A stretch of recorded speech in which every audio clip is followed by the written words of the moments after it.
বাংলাদেশ একটি নাম, একটি ইতিহাস। বহু উত্থান পতন, চড়াই উতরাই পেরিয়ে দেশটি আজ পরিপূর্ণতর রূপ পাচ্ছে। পরিপূর্ণতার এই ছবিটির পেছনে লুকিয়ে আছে ইতিহাসের এক সুদীর্ঘ কালক্রম।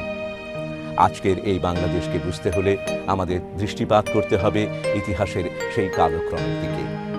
আজ যে আমরা মুক্ত স্বাধীন একটি দেশের নাগরিক হিসেবে বিশ্বের দরবারে মাথা উঁচু করে দাঁড়াতে পারছি, কিভাবে তা সম্ভব হলো?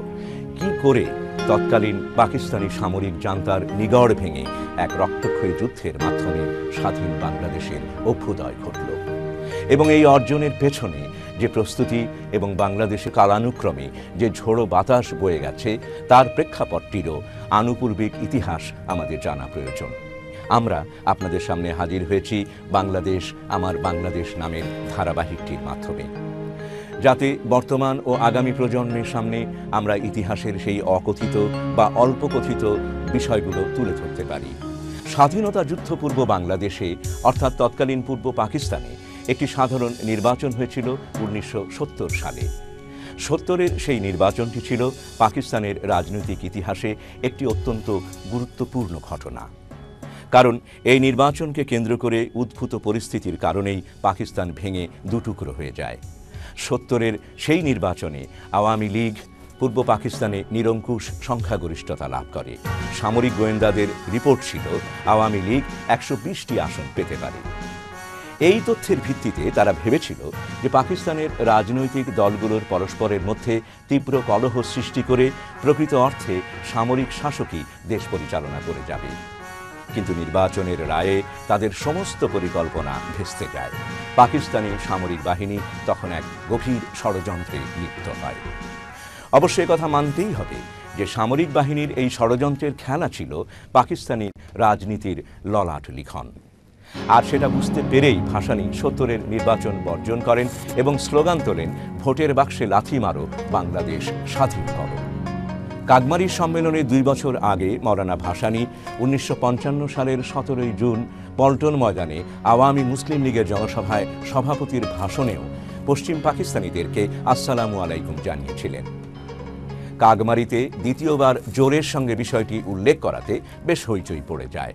এখানে আরেকটি বিষয় উল্লেখ্য যে 1958 সালের 7 অক্টোবর পর্যন্ত 2 দফায় দীর্ঘ সময়ে আওয়ামী লীগ পূর্ব পাকিস্তানে ক্ষমতাসীন থাকলেও বাজেট অধিবেশন ছাড়া আর কখনো প্রাদেশিক পরিষদের অধিবেশন ডাকেনি। আওয়ামী লীগ আহুত শেষ অধিবেশন অনুষ্ঠিত হয় 1958 সালের 23 সেপ্টেম্বর। সেই অধিবেশনেই ডেপুটি স্পিকার শাহেদ আলীকে চেয়ার দিয়ে পিটিয়ে মারা হয় এবং এই হত্যার ঘটনাটিকে কারণ দেখিয়েই 1958 সালের 7 অক্টোবর সামরিক আইন জারি করা হয়। পরোক্ষভাবে আওয়ামী লীগ পাকিস্তানে সামরিক শাসন জারির কারণ হয়ে দাঁড়ায়। এই স্বায়ত্তশাসনের দাবির ব্যাপারে মৌলানা ভাসানী ছিলেন এক নিরলস সংগ্রামী। শুধু কাগমারিতেই নয়, 1947 সালে যখন মহাত্মা গান্ধী এবং মোহাম্মদ আলী জিন্নার নেতৃত্বে ব্রিটিশ বিরোধী লড়াইয়ের মাধ্যমে ভারত বিভক্ত হয়ে পাকিস্তানের জন্ম হয়, সেই স্বাধীন পাকিস্তানের জন্মলগ্নেই ভাসানী যখন 1949 সালের 23 জুন বিশ্ববিদ্যালয়ের সংগ্রামী ছাত্রদের নিয়ে পূর্ব বাংলা আওয়ামী মুসলিম লীগ গঠন করেন, যার সাধারণ সম্পাদক ছিলেন শামসুল হক এবং যুগ্ম সম্পাদক ছিলেন শেখ মুজিবুর রহমান ও খন্দকার মুশতাক আহমেদ। সেই সময়ই দলের 42 দফা বিশিষ্ট ইশতেহারের প্রথম দাবি ছিল লাহোর প্রস্তাব অনুসারে প্রতিরক্ষা, পররাষ্ট্র ও মুদ্রা ব্যবস্থা কেন্দ্রীয় সরকারের হাতে রেখে বাংলার জন্য পূর্ণ আঞ্চলিক স্বায়ত্তশাসন। পরবর্তীকালে 1954 সালের হক ভাসানীর যুক্তফ্রন্টের নির্বাচনের সময় 21 দফায় 19 নম্বর দফায়ও পূর্ণ স্বায়ত্তশাসনের প্রস্তাব ছিল। উল্লেখ্য, 1966 সালে লাহোরের গোলটেবিল বৈঠকে রুহুল কুদ্দুস কর্তৃক লিখিত ও শেখ মুজিব কর্তৃক উত্থাপিত 6 দফার প্রথম 3টিই হল ভাসানীর নেতৃত্বে 42 দফার প্রথম দফা এবং যুক্তফ্রন্টের 21 দফার 19 নম্বর দফাকে ভেঙে করা। 1966 সালের 23 মার্চ পায়োনিয়ার প্রেস থেকে মুদ্রিত ও শেখ মুজিব কর্তৃক রচিত হয় 6 দফা কর্মসূচি। আমাদের বাঁচার অধিকার নামক পুস্তিকাতেও বলা হয় লাহোর প্রস্তাব অনুযায়ী পূর্ব বাংলার স্বায়ত্তশাসন দিতে হবে। যাই হোক, এখানে আরও উল্লেখ করতে হয় যে শেখ মুজিব তার রাজনীতির প্রথম যুগে ভাসানীর দ্বারা প্রভাবিত হলেও মুজিব ক্ষমতাসীন ব্যক্তিত্ব সোহরাওয়ার্দীর দিকেই পুরোপুরি ঝুঁকে পড়েন। এবং সোহরাওয়ার্দীর আদর্শে অনুরক্ত হন। এর ফলস্বরূপ প্রধানমন্ত্রী সোহরাওয়ার্দী শেখ মুজিবুর রহমানকে টি বোর্ডের চেয়ারম্যান পদে নিযুক্ত করেন এবং মোটা অঙ্কের ভাতাসহ গাড়ি বাড়ির ব্যবস্থা করে দেন। রাজনীতিতে ভাসানী অসাম্প্রদায়িক ও স্বায়ত্তশাসনের সমর্থক হওয়ার কারণে সেই কাগমারি সম্মেলনেই ভাসানীকে একজন কমিউনিস্ট, পাকিস্তানের সংহতি বিরোধী এবং ভারতের দালাল বলে গালি দেয়া হয়। এই সময় সরকার ও আওয়ামী লীগের প্ররোচনায় পত্রিকাগুলো ভাসানী ন্যাপের বিরুদ্ধে প্রত্যক্ষ যুদ্ধে লিপ্ত হয়। এত আক্রমণ এবং ঝড়ঝঞ্ঝার পরও তদানীন্তন পাকিস্তানের রাজনীতিতে পূর্ব পাকিস্তানের অধিবাসীদের স্বার্থ রক্ষায় মৌলানা ভাসানী ছিলেন আপোষহীন এক বলিষ্ঠ কণ্ঠ। এখানে উল্লেখ্য যে 1958 সালে আইয়ুব সামরিক শাসন জারির মাধ্যমে ক্ষমতা দখল করে বসেন। সামরিক শাসন জারির পর উদ্ভূত পরিস্থিতির কারণে সমস্ত রাজনৈতিক কর্মকাণ্ডই স্তিমিত হয়ে পড়ে। আইয়ুব ভাসানীকে গ্রেপ্তার করে, পরে ভাসানী মুক্তি পান। 1964 সালে আইয়ুব সাধারণ নির্বাচনের ঘোষণা দিলে ভাসানী অগ্রণী ভূমিকা নিয়ে নির্বাচনে ফাতেমা জিন্নাকে আইয়ুব খানের বিরুদ্ধে প্রতিদ্বন্দ্বিতায় নামান। বেসিক ডেমোক্রেসি বা মৌলিক গণতন্ত্রের মাধ্যমে নির্বাচন হওয়াতে আইয়ুব ভোট কিনে সে যাত্রা নির্বাচনে জিতে যান।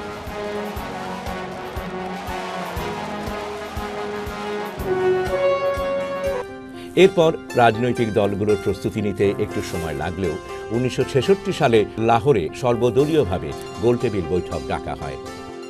গোলটেবিল বৈঠকেই শেখ মুজিব 6 দফা উত্থাপনের চেষ্টা করেন। এখানে আরেকটি বিষয় উল্লেখ করা দরকার। এই 6 দফাই আওয়ামী লীগ ও শেখ মুজিবকে ইতিহাসের একটি বিশেষ অবস্থানে তুলে নিয়ে আসে। কিন্তু এখন প্রশ্ন হচ্ছে যে এই 6 দফার রূপকার কে? এই বিষয়টি একটি বড় ধরনের রহস্যের জন্ম দেয়।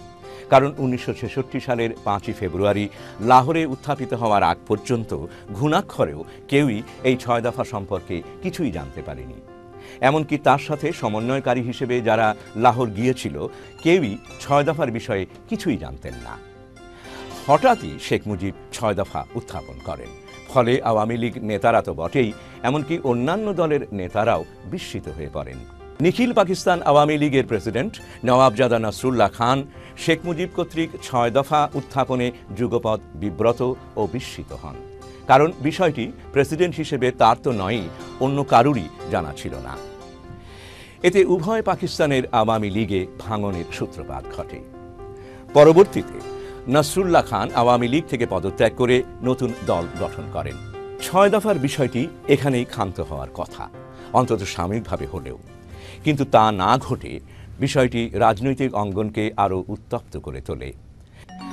আজ ইতিহাস সাক্ষ্য দেবে এই 6 দফার প্রকৃত রূপকার ছিল, অবিশ্বাস্য হলেও সত্য, তৎকালীন পাকিস্তানের president field marshal Mohammad Ayub খান।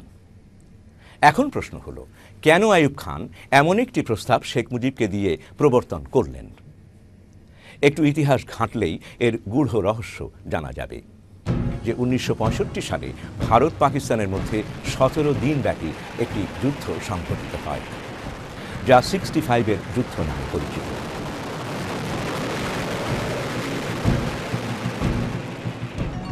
এই যুদ্ধের পরিসমাপ্তি ঘটে তাশখান্ত চুক্তির মাধ্যমে। কিন্তু এই চুক্তিটি পাকিস্তানের জেনারেল ও রাজনীতিবিদরা মেনে নিতে পারেননি। সারা পাকিস্তানে প্রতিবাদের ঝড় ওঠে। আইয়ুব খান তখন ঘাবড়ে গিয়ে পাকিস্তানি মিলিটারি ব্যুরোক্রেসি ও রাজনীতিকদের দৃষ্টি অন্যদিকে ঘুরিয়ে দিতে এবং শেষ পর্যন্ত যাতে তার হাতকেই শক্তিশালী করে তোলে সেই উদ্দেশ্যে পূর্ব পাকিস্তানে প্রাদেশিকভাবে বহুবার আলোচিত সেই স্বায়ত্ত শাসনকেই হাতিয়ার হিসেবে ব্যবহার করতে সচেষ্ট হয়ে ওঠেন। আইয়ুব ডাকসাইটে সিভিল সার্ভেন্ট। পাকিস্তানের কেন্দ্রীয় তথ্য সচিব আলতাফ গওহরকে দিয়ে 6 দফার প্রণয়ন করান এবং আলতাফ গওহরই কর্মসূচিটি জনাব রুহুল কুদ্দুসকে দেন। রুহুল কুদ্দুস কর্মসূচিটি কৃষি ব্যাংকের ম্যানেজিং ডিরেক্টর খায়রুল কবিরকে দিয়ে টাইপ করিয়ে বিমানে ওঠার আগ মুহূর্তে শেখ মুজিবের হাতে গুঁজে দেন। বিষয়টি আরও স্পষ্ট হয়ে ওঠে এ কারণে সেই সময় আলতাফ গওহর পাকিস্তানের সমস্ত পত্রপত্রিকা ও মিডিয়াকে নির্দেশ দেন 6 দফার বহুল প্রচারের, আর এইভাবেই 6 দফা দ্রুত প্রচার লাভ করে। বিষয়টি আলতাফ গওহরও বেশ খেলিয়ে তোলাতে পেরেছিলেন, কারণ শেখ মুজিব যখন লাহোর কনফারেন্সে 6 দফা উত্থাপনে ব্যর্থ হয়ে বিফল মনোরথ, তখন 10 ফেব্রুয়ারি লাহোরে সাংবাদিকদের সঙ্গে সাক্ষাৎকারে 6 দফা বিষয়টি তিনি ব্যাখ্যা করেন। আর সাথে সাথে বিষয়টি নিয়ে সংবাদ মাধ্যম ঝাঁপিয়ে পড়ে। বহু পত্রিকায় ফলাও করে বিষয়টি ছাপা হয় এবং হিসেব অনুযায়ী পশ্চিম পাকিস্তানি নেতারা পাকিস্তান ভাঙনের অভিযোগ তুললে শেখ মুজিব 17 ফেব্রুয়ারি এক সাংবাদিক সম্মেলন ডাকেন। সম্মেলনে তিনি স্পষ্ট ভাষায় বলেন যে 6 দফার কারণে পাকিস্তান তো ভাঙবেই না, বরং 6 দফা উভয় অংশের অটুট সম্পর্ক গড়ে তুলবে এবং 6 দফা জাতীয় সংহতি জোরদার করবে। শেখ মুজিবের আরেকটি কর্মকাণ্ড কি করে আইয়ুবের হাতকে শক্তিশালী করেছিল সে বিষয়ে উল্লেখ করা একান্ত প্রয়োজন। তাশখন্দ চুক্তির বিরুদ্ধে যখন পাকিস্তানের রাজনৈতিক ব্যক্তিরা সোচ্চার হয়ে উঠেছিলেন, তখন পূর্ব পাকিস্তান আওয়ামী লীগ তাশখন্দ চুক্তির পক্ষে অর্থাৎ আইয়ুবের পক্ষে অবস্থান নেন। প্রথমে লাহোর কনফারেন্সে 6 দফার কোনো আলামতি ছিল না, বরং প্রথম থেকেই তাশখন্দ চুক্তির বিরুদ্ধে প্রস্তাব উঠেছিল। কিন্তু এখানে আওয়ামী লীগ তাশখন্দ চুক্তির পক্ষে অবস্থান নেয়। এমনকি শেখ মুজিব লাহোর কনফারেন্সে যোগ দেওয়ার আগেই 4 ফেব্রুয়ারি শুক্রবার ঢাকা বিমানবন্দরে বলেন যে তাশখন্দ বিরোধী প্রস্তাব গৃহীত হইলে বৈঠক বর্জন করিব। শেখ মুজিবের এই বক্তব্য ছিল প্রেসিডেন্ট আইয়ুব খানের বক্তব্যেরই সমান্তরাল।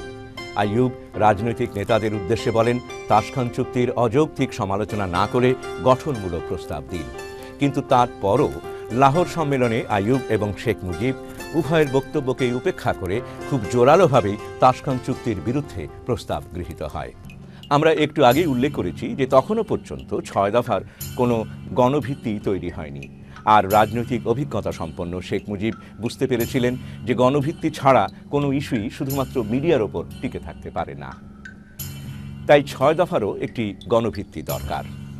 কিন্তু তখনও তিনি 6 দফার সেরকম কোনো সম্ভাবনা দেখতে পাচ্ছিলেন না।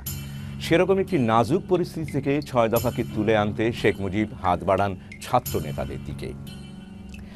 শেখ মুজিব তৎকালীন ছাত্র নেতাদের সাহায্য প্রার্থনা করেন এবং দেখা যাক এ প্রসঙ্গে তৎকালীন ছাত্রলীগ নেতা আব্দুর রাজ্জাক কি বলেন। এমনি একটি পরিস্থিতিতে তিনি আমাদেরকে ডাকেন। আমি তখন ছাত্রলীগের সাধারণ সম্পাদক এবং সৈয়দ মোজারুল হক বাকি সভাপতি। আমাদেরকে তিনি ডাকেন যে আলাপ করার জন্য। আমরা তখন ওনার সঙ্গে দেখা করি। উনি আমাদেরকে বললেন যে আজকের বিকালটা তোদের সঙ্গে আলোচনা করব।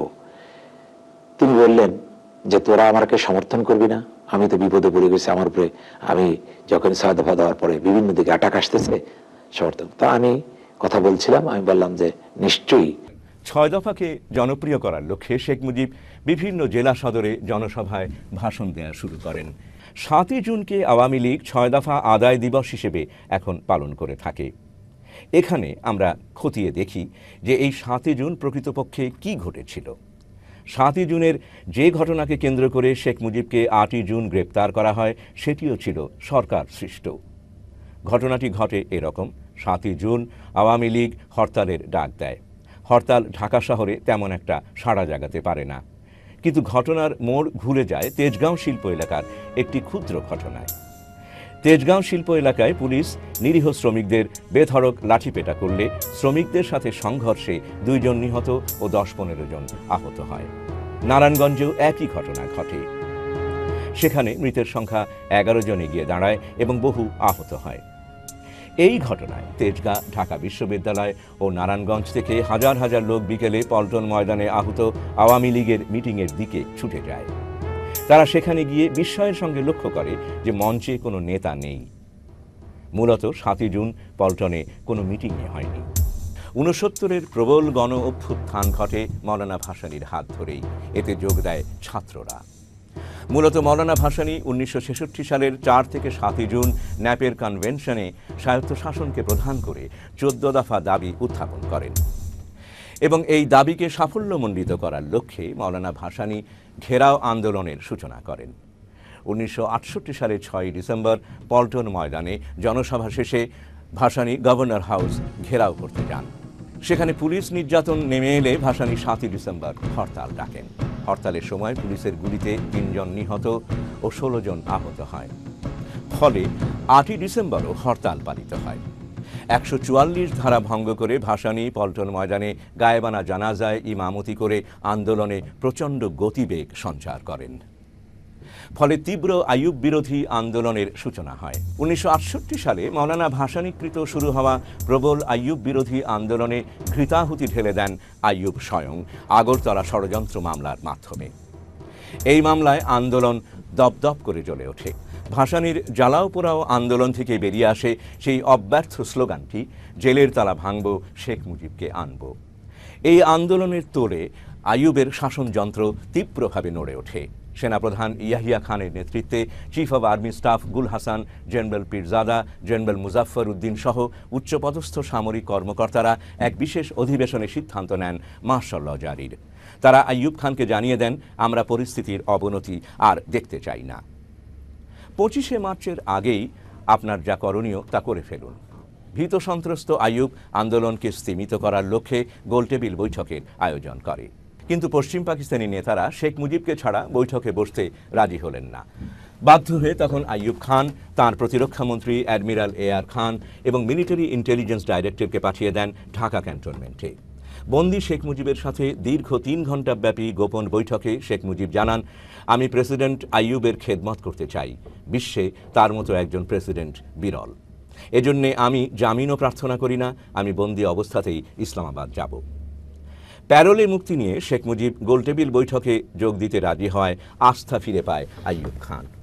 মৌলানা ভাসানী ঘৃণা ভরে এই গোলটেবিলের আহ্বান প্রত্যাখ্যান করলেন। গোলটেবিলে যোগ না দেওয়ার যুক্তি হিসেবে মৌলানার সেই বিখ্যাত উক্তি, অত্যাচারিত ও অত্যাচারী একই টেবিলে বসলে অত্যাচারেরই জয় হয়। ভাসানীর নিষেধকে উপেক্ষা করে মুজিব গোলটেবিল বৈঠকে যোগ দেন।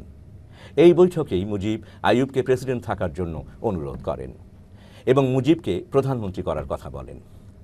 আর কুর্মিটোলায় বন্দী অবস্থায় আলোচনার শর্তানুযায়ী এবং মুজিবের অনুরোধে আইয়ুব কেন্দ্রীয় শিক্ষামন্ত্রী হিসেবে নিয়োগ দেন শেখ মুজিবের ঘনিষ্ঠ জন, যার অধীনে দীর্ঘদিন মোটা বেতনে চাকরি করতেন আলফা ইন্স্যুরেন্সের মালিক ইউসুফ হারুন ও পূর্ব পাকিস্তানের গভর্নর হিসেবে এম.এন. হুদাকে। কিন্তু এত প্রস্তুতিও ব্যর্থ হয়। মৌলানা ভাসানীর নেতৃত্বে প্রবল জনরোষের চাপে আইয়ুব খান পদত্যাগ করতে বাধ্য হন। মৌলানা ভাসানীর ছবিসহ টাইম পত্রিকা একটি রিপোর্ট পেশ করে, যেখানে হেডলাইনে মৌলানাকে দ্য প্রফেট অফ ভায়োলেন্স উপাধিতে ভূষিত করা হয়। ওই পত্রিকার রিপোর্টে বলা হয়, মৌলানা ভাসানী একমাত্র ব্যক্তি যার পক্ষে এশিয়ার লৌহ মানব বলে পরিচিত আইয়ুব খানকে শাসন ক্ষমতা থেকে নামিয়ে আনা সম্ভব হয়েছে। সেই সময় মৌলানা ভাসানীর ন্যাপের ছাত্রাংশ ছাত্র ইউনিয়ন মেনন গ্রুপ 11 দফার মাধ্যমে স্বাধীন জনগণতান্ত্রিক পূর্ব বাংলা প্রতিষ্ঠার দাবি জানান। যদিও ইয়াহিয়া খান পূর্ব শর্তানুসারে নির্বাচনের ঘোষণা দিয়েছিলেন, 70-এর নির্বাচনটি ইয়াহিয়া ঘোষণা করেছিল লিগ্যাল ফ্রেমওয়ার্ক অর্ডার LFOর আওতায়। LFOর ধূম্রজালটির পেছনে পাকিস্তানি শাসকদের প্রকৃত উদ্দেশ্য কী ছিল ভাসানী তা সঠিকভাবেই বুঝতে পেরেছিলেন। তাই তিনি LFOর সমালোচনায় মুখর হয়ে ওঠেন। অন্যদিকে মুজিব LFO মেনেই নির্বাচনে অংশ নেন। LFOর অধীনে শেখ মুজিব এই নির্বাচনে অংশগ্রহণের তীব্র সমালোচনা করেন মৌলানা ভাসানী। কিন্তু শেখ মুজিব বিরোধিতা করলেও শেষ পর্যন্ত এই কাঠামোর ভেতরেই নির্বাচনে অংশ নেয়ার সিদ্ধান্ত নেন। কারণ অন্যান্য ধারা বাদ দিলেও 2 নম্বর ধারায় বর্ণিত সংবিধানে ইসলামী আদর্শ সংরক্ষিত রাখার বিষয়টি আওয়ামী লীগের সাথে কোনো দ্বন্দ্ব তৈরি করেনি। তার চেয়েও খারাপ ব্যাপার হলো একটি সামরিক শাসনের অধীনে নির্বাচনে অংশগ্রহণ। তাই বিভিন্ন মহল থেকে এর বিরুদ্ধে সমালোচনার ঝড় ওঠে। এত ব্যাপক সমালোচনা উপেক্ষা করেও সামরিক জান্তার অধীনে নির্বাচনে অংশগ্রহণের পেছনে কি পরিকল্পনা ও চিন্তা ক্রিয়াশীল ছিল শেখ মুজিবের মনে? শোনা যাক আওয়ামী লীগেরই তৎকালীন হুইপ 70-এর নির্বাচিত MP ব্যারিস্টার আমিরুল ইসলামের ভাষ্যে। যখন আমরা এই কথাটা বলতাম বঙ্গবন্ধুকে যে আপনি ইয়াহিয়া খানের অধীনে যে নির্বাচন করতে যাচ্ছেন, এটা নিয়ে অনেকেই সমালোচনা করছেন, মৌলানা ভাসানী থেকে শুরু করে অনেকেই, যে আপনি এই একটা লিগ্যাল ফ্রেমওয়ার্কের ভেতরে নির্বাচন করতে যাচ্ছেন, এ সম্পর্কে আপনার চিন্তা কী? উনি আমাদেরকে একটি কথা বলতেন যে দেখ, আমি একবারের মতো নিষ্পত্তি করতে চাই যে এই দেশের মানুষের পক্ষে কে কথা বলবে। কারণ যখনই এদের সাথে আমরা বসতে যাই তখন ওই নুরুল আমিন থেকে শুরু করে হামিদুল হক চৌধুরী, যত রকমের লোকজন আছে, বিভিন্ন লোক নাম নাই বা করলাম, তারা যেও সেখানে তাদেরকেও ডাকা হয়, সেটা গোলটেবিল বৈঠকে হোক, কোনো সাংবিধানিক আলোচনায় হোক। অতএব একবারের মতো নিষ্পত্তি হয়ে যায়। তো আমি নির্বাচন চাই, যে নির্বাচনের ফলাফলের ভিত্তিতে নির্বাচিত প্রতিনিধিরা কতখানি ইফেক্টিভ হবে, তার চেয়ে তো বড় কথা যে এই দেশের মানুষের পক্ষে কথা বলবার অধিকার কার রয়েছে, এই বৈধতাটার প্রশ্ন আমার সবচেয়ে বড় প্রয়োজন। রাজনীতিতে প্রাজ্ঞ, দূরদর্শী ও বর্ষিয়ান মজলুম জননেতা মওলানা ভাসানী বুঝেছিলেন কুচক্রী এই সামরিক শাসনের নিগড় থেকে মুক্তির একটাই পথ, নির্বাচন নয়, স্বাধীনতা। তিনি আওয়াজ তোলেন, ভোটের বাক্সে লাথি মারো, বাংলাদেশ স্বাধীন করো। আপোষ না সংগ্রাম, সংগ্রাম সংগ্রাম, নির্বাচন নির্বাচন, বর্জন বর্জন। নির্বাচনের কথা কয় যারা, মার্শাল্লার দালাল তারা। নির্বাচনের ভাওতাবাজি, ব্যর্থ করো ব্যর্থ করো। 1970-এর নির্বাচনের ঠিক আগ মুহূর্তে ঘটে যায় 70-এর প্রলয়ঙ্করী ঘূর্ণিঝড়। তাতে মারা যায় 5 লক্ষাধিক লোক। এই প্রদেশের সমস্ত রাজনৈতিক দলগুলো একযোগে নির্বাচন পেছানোর দাবি তোলে, কিন্তু নির্বাচন না পেছানোর ব্যাপারে শেখ মুজিব থাকেন অনড়। ফলে 70 সালেই নির্বাচন অনুষ্ঠিত হয়। নির্বাচনে আওয়ামী লীগ একক সংখ্যাগরিষ্ঠতা অর্জন করে। যদিও শেখ মুজিবের এই অভাবনীয় সাফল্যের নেপথ্য কারণ ছিল শক্তিশালী প্রতিদ্বন্দ্বী মওলানা ভাসানী ও আতাউর রহমান খান সহ সমস্ত বিরোধী দলের নির্বাচন বর্জন। যাই হোক, চূড়ান্ত ফলাফল বেরোনোর পর সরকারের প্রতি প্রচণ্ড চাপ সৃষ্টি হতে থাকে সংসদ অধিবেশনের এবং আওয়ামী লীগের কাছে ক্ষমতা হস্তান্তরের। কিন্তু পশ্চিম পাকিস্তানে ভুট্টো তাতে বাদ সাধেন। এই অচল অবস্থা নিরসনে অনুষ্ঠিত হয় শেখ মুজিব ইয়াহিয়া বৈঠক। ইয়াহিয়া রাজনৈতিক দলগুলোকে একটি গ্রহণযোগ্য শাসনতন্ত্র প্রণয়নের কথা বলেন। এই বৈঠকেই শেখ মুজিব ইয়াহিয়াকে পাকিস্তানের প্রেসিডেন্ট থাকার প্রস্তাব দেন। বিস্মিত ইয়াহিয়া প্রশ্ন করেন, তাতে আপনাদের কি লাভ? মুজিবের উত্তর, আপনি একজন অভিজ্ঞ সামরিক কর্মকর্তা, রাষ্ট্র পরিচালনায় আপনার রয়েছে 2 বছরের অভিজ্ঞতা, আপনি সামরিক দিকটি দেখবেন, আমি প্রধানমন্ত্রী হিসেবে জনসাধারণের দিকটি দেখব। আপনি রাজি থাকলে আমার দল আপনাকে সমর্থন দেবে। ইয়াহিয়াকে এই প্রস্তাবে রাজি করাতে শেখ মুজিবের বেশি বেগ পেতে হয়নি। আর সে কারণেই বিমানবন্দরে ইয়াহিয়া শেখ মুজিবকে পাকিস্তানের ভাবী প্রধানমন্ত্রী বলে আখ্যা দেন। বিষয়টি ভুট্টোকে বেশ বিপাকে ফেলে দেয় এবং তাকে শঙ্কিত করে তোলে। ক্ষমতা দখলের লিপ্সায় ভুট্টো তখন শেখ মুজিবকেও ছাড়িয়ে যান। ভুট্টো দ্রুত মাঠে নেমে পড়েন। ভুট্টো যোগাযোগ করেন সামরিক জান্তাদের সাথে। জেনারেল হামিদ, জেনারেল পীরজাদা ইত্যাদি সামরিক কর্তারা তখন ভুট্টোর সাথে একমত হন। স্বস্তির নিঃশ্বাস ফেলেন ভুট্টো, কারণ পাকিস্তানের শাসনতান্ত্রিক কর্তৃত্ব তখন ইয়াহিয়ার হাতে নয়, বরং ছিল এদেরই হাতে। ইয়াহিয়া ছিলেন শুধু এদের ক্রীড়নক মাত্র। পূর্ব পরিকল্পনা অনুযায়ী 18 জানুয়ারি ইয়াহিয়া পশ্চিম পাকিস্তানে ফিরেই লারকানাতে ভুট্টোর বাসভবনে যান প্লেজার ট্রিপ বা আনন্দ ভ্রমণে। উদ্দেশ্য ছিল লারকানা থেকে বুনো হাঁস শিকার।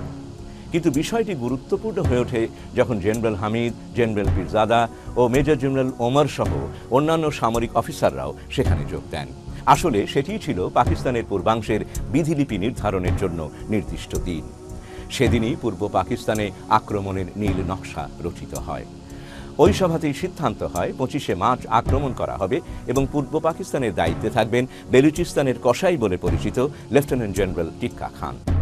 সবচেয়ে আশ্চর্যের বিষয় হল যে সেই সভার সিদ্ধান্ত শেখ মুজিব জেনে যান তার পরদিনই। মুজিবের ইনার সার্কেল এবিএস সফদার সেই সংবাদটি দিয়েছিল শেখ মুজিবকে।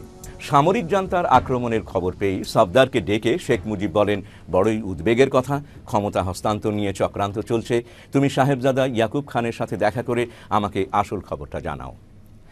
ইনার সার্কেল সেই দিনই ইয়াকুবের সাথে যোগাযোগ করলে তিনি বলেন, tell Sheikh Sahib not to be worried so long as I am here. If the situation changes he would be informed duly. ইয়াকুবের কথায় আশ্বস্ত হলেও 2 দিন পরই শেখ মুজিব নিশ্চিত খবর পান আক্রমণ হবে। কিন্তু আশ্চর্যের বিষয় হলো, এত বড় একটি পরিকল্পনার বিষয় জানার পরও আওয়ামী লীগ বা শেখ মুজিবের মধ্যে ব্যতিক্রমী কোনো প্রতিক্রিয়া বা সিদ্ধান্ত লক্ষ্য করা যায় না। রাজনীতি চলতে থাকে স্বাভাবিক ধীর গতিতে। আওয়ামী লীগ শাসনতন্ত্র সংসদীয় কমিটির মিটিং ডাকেন। আসন্ন সরকার গঠনের লক্ষ্যে আওয়ামী লীগ মন্ত্রিপরিষদও গঠন করে। প্রাদেশিক পরিষদের প্রধান মনসুর আলী এবং কেন্দ্রের প্রধান শেখ মুজিবুর রহমান। সংসদের প্রধান হবেন খন্দকার মুশতাক আহমেদ। শাসনতন্ত্রের জটিলতা নিরসনে শেখ মুজিবের সাথে আলোচনার জন্য ভুট্টো চলে আসেন ঢাকায়। ভুট্টো মুজিব দীর্ঘ আলোচনা হয়। দর্শক এখানে লক্ষ্য করবেন যে এর আগে ভুট্টো বলেছে 6 দফার সাথে তার কোনো বিরোধ নেই। ভুট্টো আরও বলেন 6 দফার 5.5 দফাই আমি মেনে নিয়েছি। যদিও পরিস্থিতিটি টের পেয়ে শেখ মুজিব 25শে ফেব্রুয়ারি এক ঘোষণায় বলেন যে পশ্চিম পাকিস্তানের ফেডারেল ইউনিটগুলোর ওপর 6 দফা চাপিয়ে দেওয়া হবে না। পরে তিনি আরও উল্লেখ করেন যে প্রয়োজনে 6 দফা শিথিল করা হবে। কিন্তু ভুট্টো পাকিস্তান ফিরেই ইয়াহিয়ার সাথে অত্যন্ত গোপনে জরুরি বৈঠকে বসেন। সেই বৈঠকেই 3রা মার্চ অধিবেশন স্থগিতের সিদ্ধান্ত গ্রহণ করা হয়। এরই মধ্যে গভর্নর রিয়ার অ্যাডমিরাল আহসান দেখা করেন শেখ মুজিবের সাথে। সরকার গঠনে শেখ মুজিবের প্রস্তুতি যখন চূড়ান্ত, ঠিক তখনই চক্রান্তরত পাকিস্তানি সামরিক জান্তারা তাদের ষড়যন্ত্রের অংশ হিসেবে পূর্ব পরিকল্পনা অনুযায়ী 1 মার্চ এক ঘোষণায় সংসদ অধিবেশন স্থগিত ঘোষণা করে। কিন্তু আমরা সেই সময়ের ইতিহাসের দিকে তাকালে অবাক বিস্ময়ে দেখব যে 3রা মার্চ অনুষ্ঠিতব্য সংসদ অধিবেশন বাতিলের ব্যাপারে 1 মার্চে দেয়া সামরিক শাসকের ঘোষণাটির কথা শেখ মুজিব জেনে যান 28শে ফেব্রুয়ারিতেই। পূর্ব পাকিস্তানের গভর্নর SM আহসান 28শে ফেব্রুয়ারি রাতেই শেখ মুজিবকে গভর্নর হাউসে ডেকে জাতীয় পরিষদ অধিবেশন স্থগিত করার ইয়াহিয়ার সিদ্ধান্তটি জানান। শুনে শেখ মুজিব বলেন, নিঃসন্দেহে আমাদের সঙ্গে প্রতারণা করা হলো, আমাদের পায়ের নিচে মাটি সরিয়ে ফেলা হলো। সেই 28শে ফেব্রুয়ারি রাতেই শেখ মুজিব তার সঙ্গী 2 জন সহ সবাইকে সরিয়ে দিয়ে গভর্নর আহসানকে একান্তে অনুরোধ করেন, আপনারা অধিবেশনের নতুন একটি তারিখ যদি এই মাসেই ঘোষণা করেন তাহলে আমার পক্ষে জনসাধারণকে নিরস্ত রাখা সম্ভব হবে। আপনি দয়া করে মুলতবি ঘোষণার পরবর্তী একটি তারিখ ঘোষণা করার জন্য বলুন। শেখ মুজিব হয়তো আশায় ছিলেন ইয়াহিয়া তার অনুরোধে আরেকটি নতুন তারিখ ঘোষণা করবে, তাহলে আর সমস্যা হবে না। সে কারণেই তিনি নিশ্চিত মনে 1 মার্চ অধিবেশনের বাতিলের ঘোষণার দিন হোটেল পূর্বানীতে আওয়ামী লীগের সংসদীয় কমিটির অধিবেশনে যোগ দিয়েছিলেন। কিন্তু জাতীয় পরিষদ মুলতবি ঘোষণায় হতচকিত ঢাকাবাসী স্বতঃস্ফূর্ত বিক্ষোভে ফেটে পড়ে। ঢাকা স্টেডিয়ামে আন্তর্জাতিক ক্রিকেট ম্যাচ দর্শক কর্তৃক পরিত্যক্ত হয় এবং প্যান্ডেলে আগুন ধরিয়ে দেওয়া হয়। ছাত্র সম্প্রদায় বিভিন্ন শিক্ষা প্রতিষ্ঠান থেকে রাজপথে নেমে আসে। বিভিন্ন শিল্প এলাকা থেকে শ্রমিকরা দলে দলে মিছিল সহকারে রাজধানী ঢাকার দিকে যাত্রা করে। সকল সিনেমা হল বন্ধ হয়ে যায়। মিছিলকারীদের মুখে স্লোগান ছিল, পাকিস্তানের সাথে সম্পর্ক ছিন্ন করো, বাংলাদেশের স্বাধীনতা ঘোষণা করো, ইয়াহিয়ার মুখে লাথি মারো, বাংলাদেশ স্বাধীন করো। প্রবল বিক্ষোভে ফেটে পড়া উৎক্ষিপ্ত মানুষেরা খুঁজে বার করে শেখ মুজিবকে হোটেল পূর্বানীতেই 1 মার্চেই। 1 ঘন্টারও কম সময়ের মধ্যে হাজার হাজার লোক হোটেল ঘেরাও করে। উত্তেজিত জনতা পাকিস্তানের জাতীয় পতাকা ও জিন্নার ছবি পুড়িয়ে দেয় এবং বাংলাদেশের স্বাধীনতা ঘোষণার দাবি তোলে। মারমুখী উত্তেজিত জনতার সম্মুখে যেতে শেখ মুজিব অস্বীকৃতি জানান। তিনি তোফায়েল আহমেদ ও অন্যান্য ছাত্র নেতৃবৃন্দকে পাঠিয়ে দেন জনতাকে সামলানোর জন্য। ছাত্রনেতারা উপস্থিত জনতাকে জানান, শেখ সাহেব আজকে কিছুই বলবেন না, 7 মার্চ রেসকোর্স ময়দানে তিনি পরবর্তী ঘোষণা দেবেন। আবেগাকুল ছাত্র জনতা যখন জানতে পারল শেখ মুজিব আজ কোনো বক্তব্য রাখবেন না, তখন তাদের বিলাপ ধ্বনিতে প্রকম্পিত হয়ে ওঠে আকাশ বাতাস। এই বিষয়েই শোনা যাক তৎকালীন প্রখ্যাত ছাত্রনেতা স্বেচ্ছাসেবক লীগের প্রধান আব্দুর রাজ্জাকের বক্তব্য। লক্ষ লক্ষ মানুষ সেখানে উপস্থিত ছিল। সেই মানুষের মধ্য থেকেই উঠল যে বাংলাদেশের স্বাধীনতা ঘোষণা দিতে হবে। বিশেষ করে ছাত্র সমাজ এবং শ্রমিক সমাজ বঙ্গবন্ধুর উপর চাপ সৃষ্টি করলো। বঙ্গবন্ধু আমাদেরকে পাঠালেন, আমি বক্তৃতা করলাম, তোফায়েল আহমদ বক্তৃতা করলো এবং আরো 2-1 বক্তৃতা করলেন, কিন্তু কারো কথাই তারা মানতে না ছিল। বিশেষ করে ছাত্র সমাজ সেখানে আমরা যখন বললাম যে আজকে নয়, বঙ্গবন্ধু সময় মতো ঘোষণা দেবেন, তখন ছাত্ররা মাটিতে গড়িয়ে কাঁদতেছিল। আমার মনে আছে সে কথাটা। ছাত্র জনতা চূড়ান্ত দাবির মুখে শেখ মুজিব 2রা মার্চ ঢাকা এবং 3রা মার্চ প্রদেশব্যাপী হরতাল আহ্বান করেন। 1 মার্চ সন্ধ্যায় শেখ মুজিব এক বিশাল সংবাদ সম্মেলন করেন। 3রা মার্চ পল্টন ময়দানে ছাত্র সংগ্রাম পরিষদের আহ্বানে ডাকা হয় এক সভা। সেখানে শেখ মুজিব বক্তৃতা দেন। সেই সভাতেই ওড়ানো হয় বাংলাদেশের পতাকা এবং উদ্বোধনী সঙ্গীত হিসেবে বাজানো হয় আমার সোনার বাংলা আমি তোমায় ভালোবাসি। অতঃপর এলো সেই বহুকাঙ্ক্ষিত ক্ষণটি 7 মার্চ। লাখো মানুষের প্রতীক্ষার মুহূর্ত। লক্ষ লক্ষ লোক জড়ো হয়েছিল সেদিন রেসকোর্স ময়দানে। রেডিওতে ভাষণটি প্রচারিত হবে জেনে শত শত লোক বসে যায় রেডিওর সামনে। সবাই অধীর আগ্রহে অপেক্ষা করছে আজ একটি গুরুত্বপূর্ণ ঘোষণা আসবে শেখ সাহেবের কাছ থেকে, একটি জাতির দিক নির্দেশনা উঠে আসবে তার কণ্ঠ থেকে। 7ই মার্চ রেসকোর্স ময়দান। শেখ মুজিব ধীরে ধীরে মঞ্চে উঠে এলেন, মাইকের সামনে দাঁড়ালেন। রুদ্ধ নিঃশ্বাসে উপস্থিত জনতার অপেক্ষা। তিনি বক্তৃতা শুরু করলেন, একের পর এক বক্তব্য রেখে গেলেন, কথার পর কথামালা। দুঃখ ভারাক্রান্ত মন নিয়ে আপনাদের সামনে হাজির হয়েছি। 1969 আন্দোলনে আইয়ুব খানের পতন হওয়ার পরে যখন ইয়াহিয়া খান সাহেব সরকার নিলেন, তিনি বললেন দেশে শাসনতন্ত্র দেবেন, গণতন্ত্র দেবেন, আমরা মেনে নিলাম। তারপরে অনেক ইতিহাস হয়ে গেল, নির্বাচন হলো। আপনারা জানেন আমি প্রেসিডেন্ট ইয়াহিয়া খান সাহেবের সঙ্গে দেখা করেছি, আপনারা জানেন, আলাপ আলোচনা করেছি। তাকে অনুরোধ করলাম 15ই ফেব্রুয়ারি তারিখে আপনি জাতীয় পরিষদের অধিবেশন দেন। তিনি আমার কথা রাখলেন না, তিনি রাখলেন ভুট্টো সাহেবের কথা। তারপরে হঠাৎ 1 তারিখে অ্যাসেম্বলি বন্ধ করে দেওয়া হলো। আমি পরিষ্কার মিটিংয়ে বলেছি যে এবারের সংগ্রাম আমার মুক্তির সংগ্রাম, এবারের সংগ্রাম স্বাধীনতার সংগ্রাম। আমার 25 তারিখে অ্যাসেম্বলি কল করেছে, রক্তের দাগ শুকায় নাই।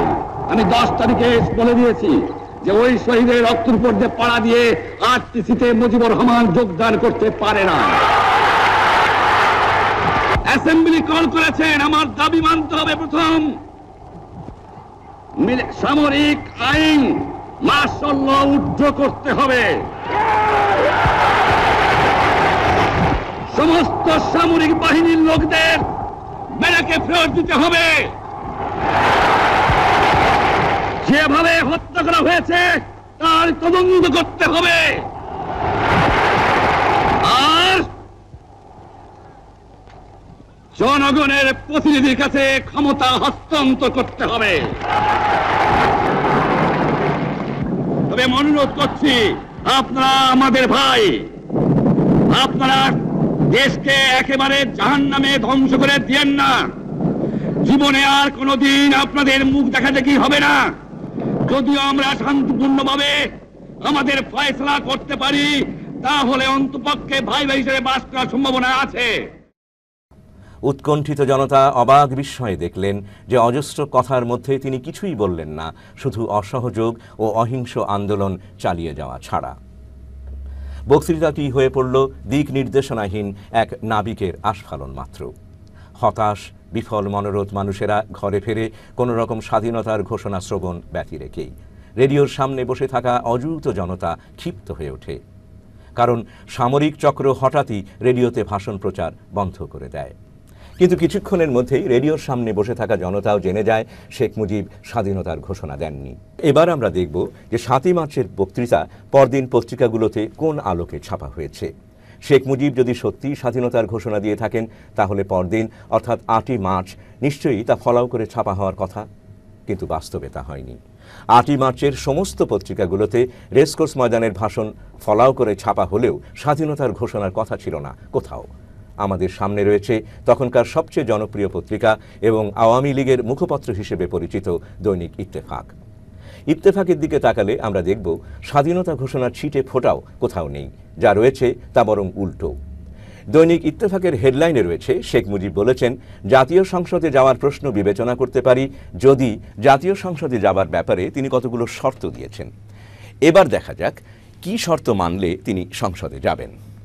এখানে দেখা যাচ্ছে তিনি 4টি শর্ত দিয়েছেন।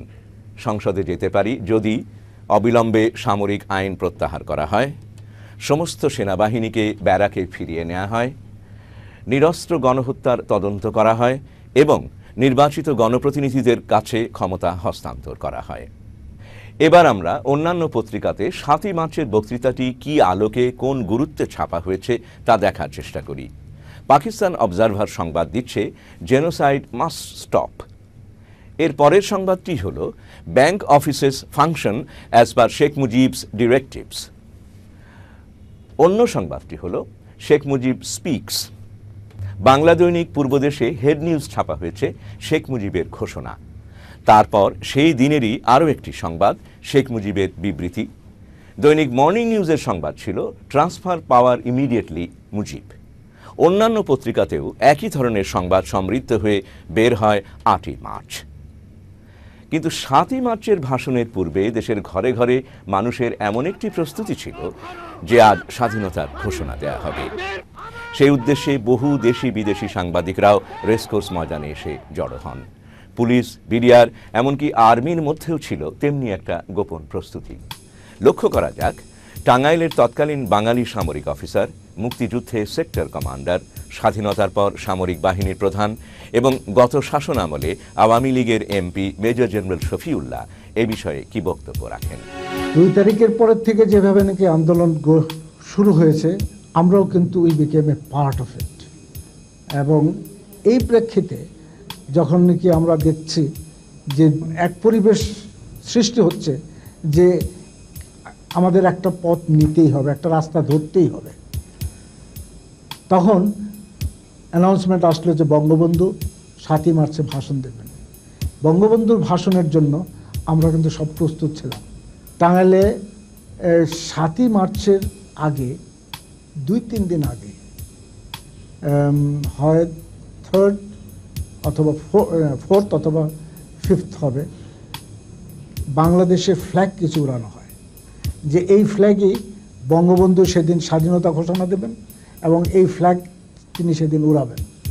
এবং এই নিয়ে আমাদের ট্রুপসের মধ্যে একটা আনন্দ, একটা মানে বয়ে যাচ্ছিল। তারাও কিন্তু এর মধ্যে সম্পৃক্ত হয়ে গেছে। যে ব্যাটালিয়ন, যে কোম্পানিটা ছিল টাঙ্গাইলে, সেই কোম্পানির কোম্পানি কমান্ডার ছিল একজন পশ্চিম পাকিস্তানি অফিসার। তাকে আমার কাছে কাছে রাখতে হচ্ছে যাতে করে নাকি সে আবার অন্য কিছু না করে বসে। আমরা সবাই বসে আছি 7ই মার্চে ভাষণ শোনার জন্য। 7ই মার্চ 2-3 লাইন হওয়ার পরে লাইন কাট অফ হয়ে যায়। এর সাথেই আমার কোম্পানি সেদিনই প্রায় বিদ্রোহ করে ফেলে। ওই দিনই অস্ত্র নিয়ে তারা বের হয়ে গেছিল। প্রায় অনেক কষ্টে তাদেরকে একখানে নিয়ে বসে তাদেরকে বলেছি যে দেখো, এখন পর্যন্ত জানি না ঢাকায় কি হয়েছে, যদি ঘোষণা হয়ে থাকে তাহলে একরকম ব্যবস্থা হবে, যদি না হয় তাহলে এখন পর্যন্ত বোধহয় আমাদের কিছু করা সম্ভব না, উচিত নয়। তারা বললো যে তাহলে ঠিক আছে, দেখি আমরা পরের দিন ঘোষণাটা শুনি, ঘোষণাটা শোনা অথবা জানার ব্যবস্থা করি। পরের দিন ঘোষণাটা প্রচারিত হয়। প্রচারিত হওয়ার সাথে সাথে আমরা বুঝতে পেরেছি যে সময় এখনো আসেনি। এবার আসুন তাহলে আমরা দেখি 7ই মার্চের ভাষণটি স্বাধীনতার ঘোষণা হলে যার সবচেয়ে বেশি ক্ষিপ্ত হয়ে ওঠার কথা, সেই পাকিস্তানের প্রেসিডেন্ট ইয়াহিয়া এই ভাষণ সম্পর্কে কি বলেন। এই ভাষণ শুনে সামরিক জান্তা ইয়াহিয়া বলেন, এই পরিস্থিতিতে এটাই সবচেয়ে উত্তম ভাষণ। অর্থাৎ বাস্তবত পাকিস্তানের সামরিক শাসকেরা 7ই মার্চের ভাষণকে বরং স্বাগতই জানায়। পাকিস্তানি সামরিক শাসকেরা যখন বুঝতে পারল যে 7ই মার্চের ভাষণ তাদের জন্য ক্ষতিকারক কিছু নয়, তখন তারা রেডিওর ওপর থেকে নিষেধাজ্ঞা তুলে 8ই মার্চ সকালে পূর্ণাঙ্গ ভাষণটি প্রচারের অনুমতি দেয়। পূর্ব ঘোষিত 7ই মার্চের ভাষণের ঠিক আগের দিন অর্থাৎ 6ই মার্চ সন্ধ্যায় প্রেসিডেন্ট ইয়াহিয়া টেলিফোনে শেখ মুজিবের সাথে 1 ঘন্টারও বেশি সময় ধরে কথা বলেন। পাশাপাশি ব্রিগেডিয়ার জিলানির মাধ্যমে শেখ মুজিবকে পাঠান এক গোপন বার্তা। বার্তাতে ছিল যে মিস্টার মুজিব, আমি ঢাকায় আসছি। এই আলোকে দৈনিক পূর্বদেশ একটি সংবাদও ছাপে, ইয়াহিয়া নতুন প্রস্তাব নিয়ে আসছে। শেখ মুজিব ইয়াহিয়ার এই বার্তায় খুবই আস্থাবান হয়ে ওঠেন, কারণ সেদিন অর্থাৎ 6ই মার্চ বাস্তবে আরও দুটো বিরাট ঘটনা ঘটে, যাতে শেখ মুজিব আপোষের অগ্রগতিতে আরও আস্থাশীল হয়ে ওঠেন। তার একটি হল গভর্নর আহসানকে অনুরোধের ফলস্বরূপ ইয়াহিয়া 25শে মার্চ পুনরায় সাধারণ পরিষদের অধিবেশন ডাকেন জাতির উদ্দেশ্যে দেয়া এক ভাষণের মাধ্যমে। মনে রাখা দরকার যে এই তারিখটি হল সেই ভয়াল নির্মম কালো রাত্রির 25শে মার্চ, আর অন্যটি হল পূর্ব পাকিস্তানের গভর্নর আহসানকে সরিয়ে টিক্কা খানকে তার স্থলাভিষিক্ত করা। যে কারণে 6ই মার্চ রাতে আওয়ামী লীগের নীতি নির্ধারণী সভায় 7ই মার্চের সভায় বক্তৃতার বিষয় কি হবে তা নিয়ে টানা 9 ঘন্টা বাকবিতণ্ডার পরও শেখ মুজিব আপোষ রফা থেকে এক চুলো নড়েন না। তিনি ইয়াহিয়ার বক্তব্যেই অটল থাকেন। 6 মার্চের রাতের ওই সভা সম্পর্কে রিপোর্ট লিখতে গিয়ে লন্ডনের ডেইলি টেলিগ্রাফ পত্রিকার প্রখ্যাত সাংবাদিক ডেভিড লোসহ্যাক শেখ মুজিবের একটি বক্তব্য তুলে ধরেন। সেই সভায় শেখ মুজিব বলেন যে বিচ্ছিন্নতা থেকে পূর্ব পাকিস্তান কিছুই পাবে না রক্তপাত ও পীড়ন ছাড়া। 70-এর নির্বাচনে আওয়ামী লীগের ম্যান্ডেট স্বাধীনতার জন্য নয়, স্বায়ত্ত শাসনের জন্য। 7 মার্চ সকালে আরেকটি ঘটনা ঘটে। মার্কিন রাষ্ট্রদূত জোসেফ ফারল্যান্ড শেখ মুজিবের সাথে দেখা করেন এবং তার কাছে মার্কিন নীতি তুলে ধরেন। শেখ মুজিব তখন মার্কিন কনসাল আর্চার কে ব্লাডের সাথে পূর্বে সংগঠিত গোপন বৈঠক ও ফলাফলের আলোচনাকে মিলিয়ে এই আশা পোষণ করেন যে মার্কিন প্রশাসন হয়তো চাপ প্রয়োগ করলে সামরিক জান্তা ক্ষমতা হস্তান্তরে বাধ্য হবে। আর তাই সব ঘটনার ফলশ্রুতিতে 7 মার্চের বক্তৃতাটি বহু প্রতীক্ষিত স্বাধীনতার ঘোষণার পরিবর্তে হয়ে গেল কতগুলো শর্ত পূরণের ভাষণ। 7 মার্চের ভাষণে যে দলের বা অন্য কারো অভিমত বা মতের প্রভাব পড়েনি এবং শেখ মুজিব যে নিজের অভিমতে অটল ছিলেন সে বিষয়ে প্রখ্যাত আইনজীবী তৎকালীন আওয়ামী লীগের হুইপ ও 70-এর এমপি ব্যারিস্টার আমিরুল ইসলাম কি বলেন সেটা দেখা যাক। বঙ্গবন্ধু নির্বিকারভাবে তার চিন্তায় অটল রয়েছেন। আমরা যখন জিজ্ঞেস করেছি যে উনি কি বলবেন, তো উনি বলছেন তোমরা একটা খসড়া খাড়া করো না, কি বলা যায়। আমরা রাত জেগে জেগে জেগে জেগে অনেক কথা লিখেছিলাম এবং সেগুলো ওনাকে দিয়েওছিলাম, কিন্তু উনি যে বক্তৃতা দিয়েছেন সে বক্তৃতা আমাদের যে লেখা যে সমস্ত কথা ছিল, যেটা আমরা সাংবাদিকদের জন্য বা বিশ্বের জন্য যে তৈরি করেছিলাম, তার থেকে পাকিস্তান থেকে ফেরত আসার পর ডেভিড ফ্রস্টের সাথে সাক্ষাৎকারে শেখ মুজিব 7 মার্চের ভাষণ সম্পর্কে কি বলেন। ডেভিড ফ্রস্টের সাথে সাক্ষাৎকারে শেখ মুজিব বলেন, ফ্রস্ট যখন জিজ্ঞেস করেন আপনি যদি বলতেন আমি আজ স্বাধীন বাংলাদেশের ঘোষণা দিচ্ছি তাহলে কি ঘটত, শেখ মুজিব উত্তরে বলেন আমি এটা করতে চাইনি, বিশেষ করে ওই দিনটিতে, কেননা সেই সময় তাদের আমি সুযোগ দিতে চাইনি। বিশ্ব বলতো যে মুজিবুর রহমান স্বাধীনতা ঘোষণা করেছে এবং পাল্টা আঘাত হানা ছাড়া আমাদের আর কোনো বিকল্প নেই। আমি চাইছিলাম তারা আমাদের প্রথম আঘাত করুক। এরপর ফ্রস্ট জানতে চাইলেন কিন্তু আপনি এটা শুরু করতে চাননি। শেখ মুজিব বললেন না, আমি চেয়েছিলাম তারা শুরু করুক।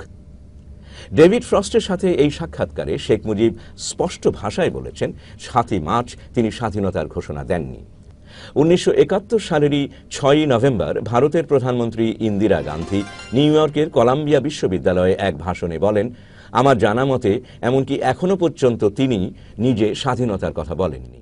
7 মার্চে স্বাধীনতার ঘোষণাটি এতটাই অপরিহার্য হয়ে পড়ে যে এর ব্যত্যয় ঘটায় সকলেরই বিস্ময়ের উদ্রেক করে, কারণ চারদিকে প্রস্তুতিটি এমন ছিল যে এর বাইরে কিছু ঘটার কথা ছিল জনগণের আশার অতীত। প্রিয় দর্শক, আমরা যদি ওই 7 মার্চের ভাষণটির দৃশ্যাবলীর দিকে একবার তাকাই তাহলে দেখব শেখ মুজিব যখন মঞ্চে উঠেছেন তখন চারদিক থেকে স্লোগান উঠছে, বীর বাঙালি অস্ত্র ধরো, বাংলাদেশ স্বাধীন করো। বক্তৃতারত শেখ মুজিবের সামনেই পূবালী বাতাসে উড়েছে স্বাধীন বাংলাদেশের পতাকা। যদি পেছনে তাকাই তাহলেও দেখতে পাবো সেখানেও উঠছে স্বাধীন বাংলাদেশের পতাকা। মঞ্চটির পেছনে রয়েছে বিশাল বাংলাদেশের পতাকা। আপনারা দর্শক সারির দিকে তাকালে দেখবেন যত ফেস্টুন ও ব্যানার আছে তার বেশিরভাগই লেখা আছে বীর বাঙালি অস্ত্র ধরো, বাংলাদেশ স্বাধীন করো। 1 মার্চ স্বতঃস্ফূর্ত ক্রোধান্বিত জনতা যখন পূর্বানী হোটেলে যায় তখনও তাদের মুখে স্লোগান ছিল, ইয়াহিয়ার মুখে লাথি মারো, বাংলাদেশ স্বাধীন করো। সব কথার শেষ কথা বাংলাদেশের স্বাধীনতা। সেদিন সমগ্র দেশের আবেগমথিত জনগণের সামষ্টিক ভাব প্রকাশিত হয়ে ওঠে উপস্থিত জনতার মধ্যে। তারই একটি বর্ণনা ফুটে ওঠে ব্যারিস্টার আমিরুল ইসলামের বক্তব্যে। ইতিমধ্যে সারা শহরে রাষ্ট্র হয়ে গেছে যে ইয়াহিয়া খান তিনি 3রা মার্চে অনুষ্ঠিতব্য যে সংসদ অধিবেশন সেটা বন্ধ করে দিয়েছেন এবং সাথে সাথে ঢাকা শহরের সমস্ত মানুষ তারা রাস্তায় নেমে এসেছে এবং একটি কথা ঢাকার রাজপথে সেদিন ছিল, 6 দফা না 1 দফা, 1 দফা 1 দফা, ঢাকা না পিন্ডি, ঢাকা ঢাকা, এবং বীর বাঙালি অস্ত্র ধরো, বাংলাদেশ স্বাধীন করো। অতএব স্বাধীনতার যে ঘোষণা, যে কণ্ঠ, এটা বাংলাদেশের জনগণের কণ্ঠ থেকেই উচ্চারিত হয়েছিল 1 মার্চেই। একথা অস্বীকার করার উপায় নেই যে সত্যিকার অর্থেই শেখ মুজিব ৭ই মার্চের ভাষণটি দিয়েছিলেন এক রক্তস্নাত পটভূমির ওপর দাঁড়িয়ে।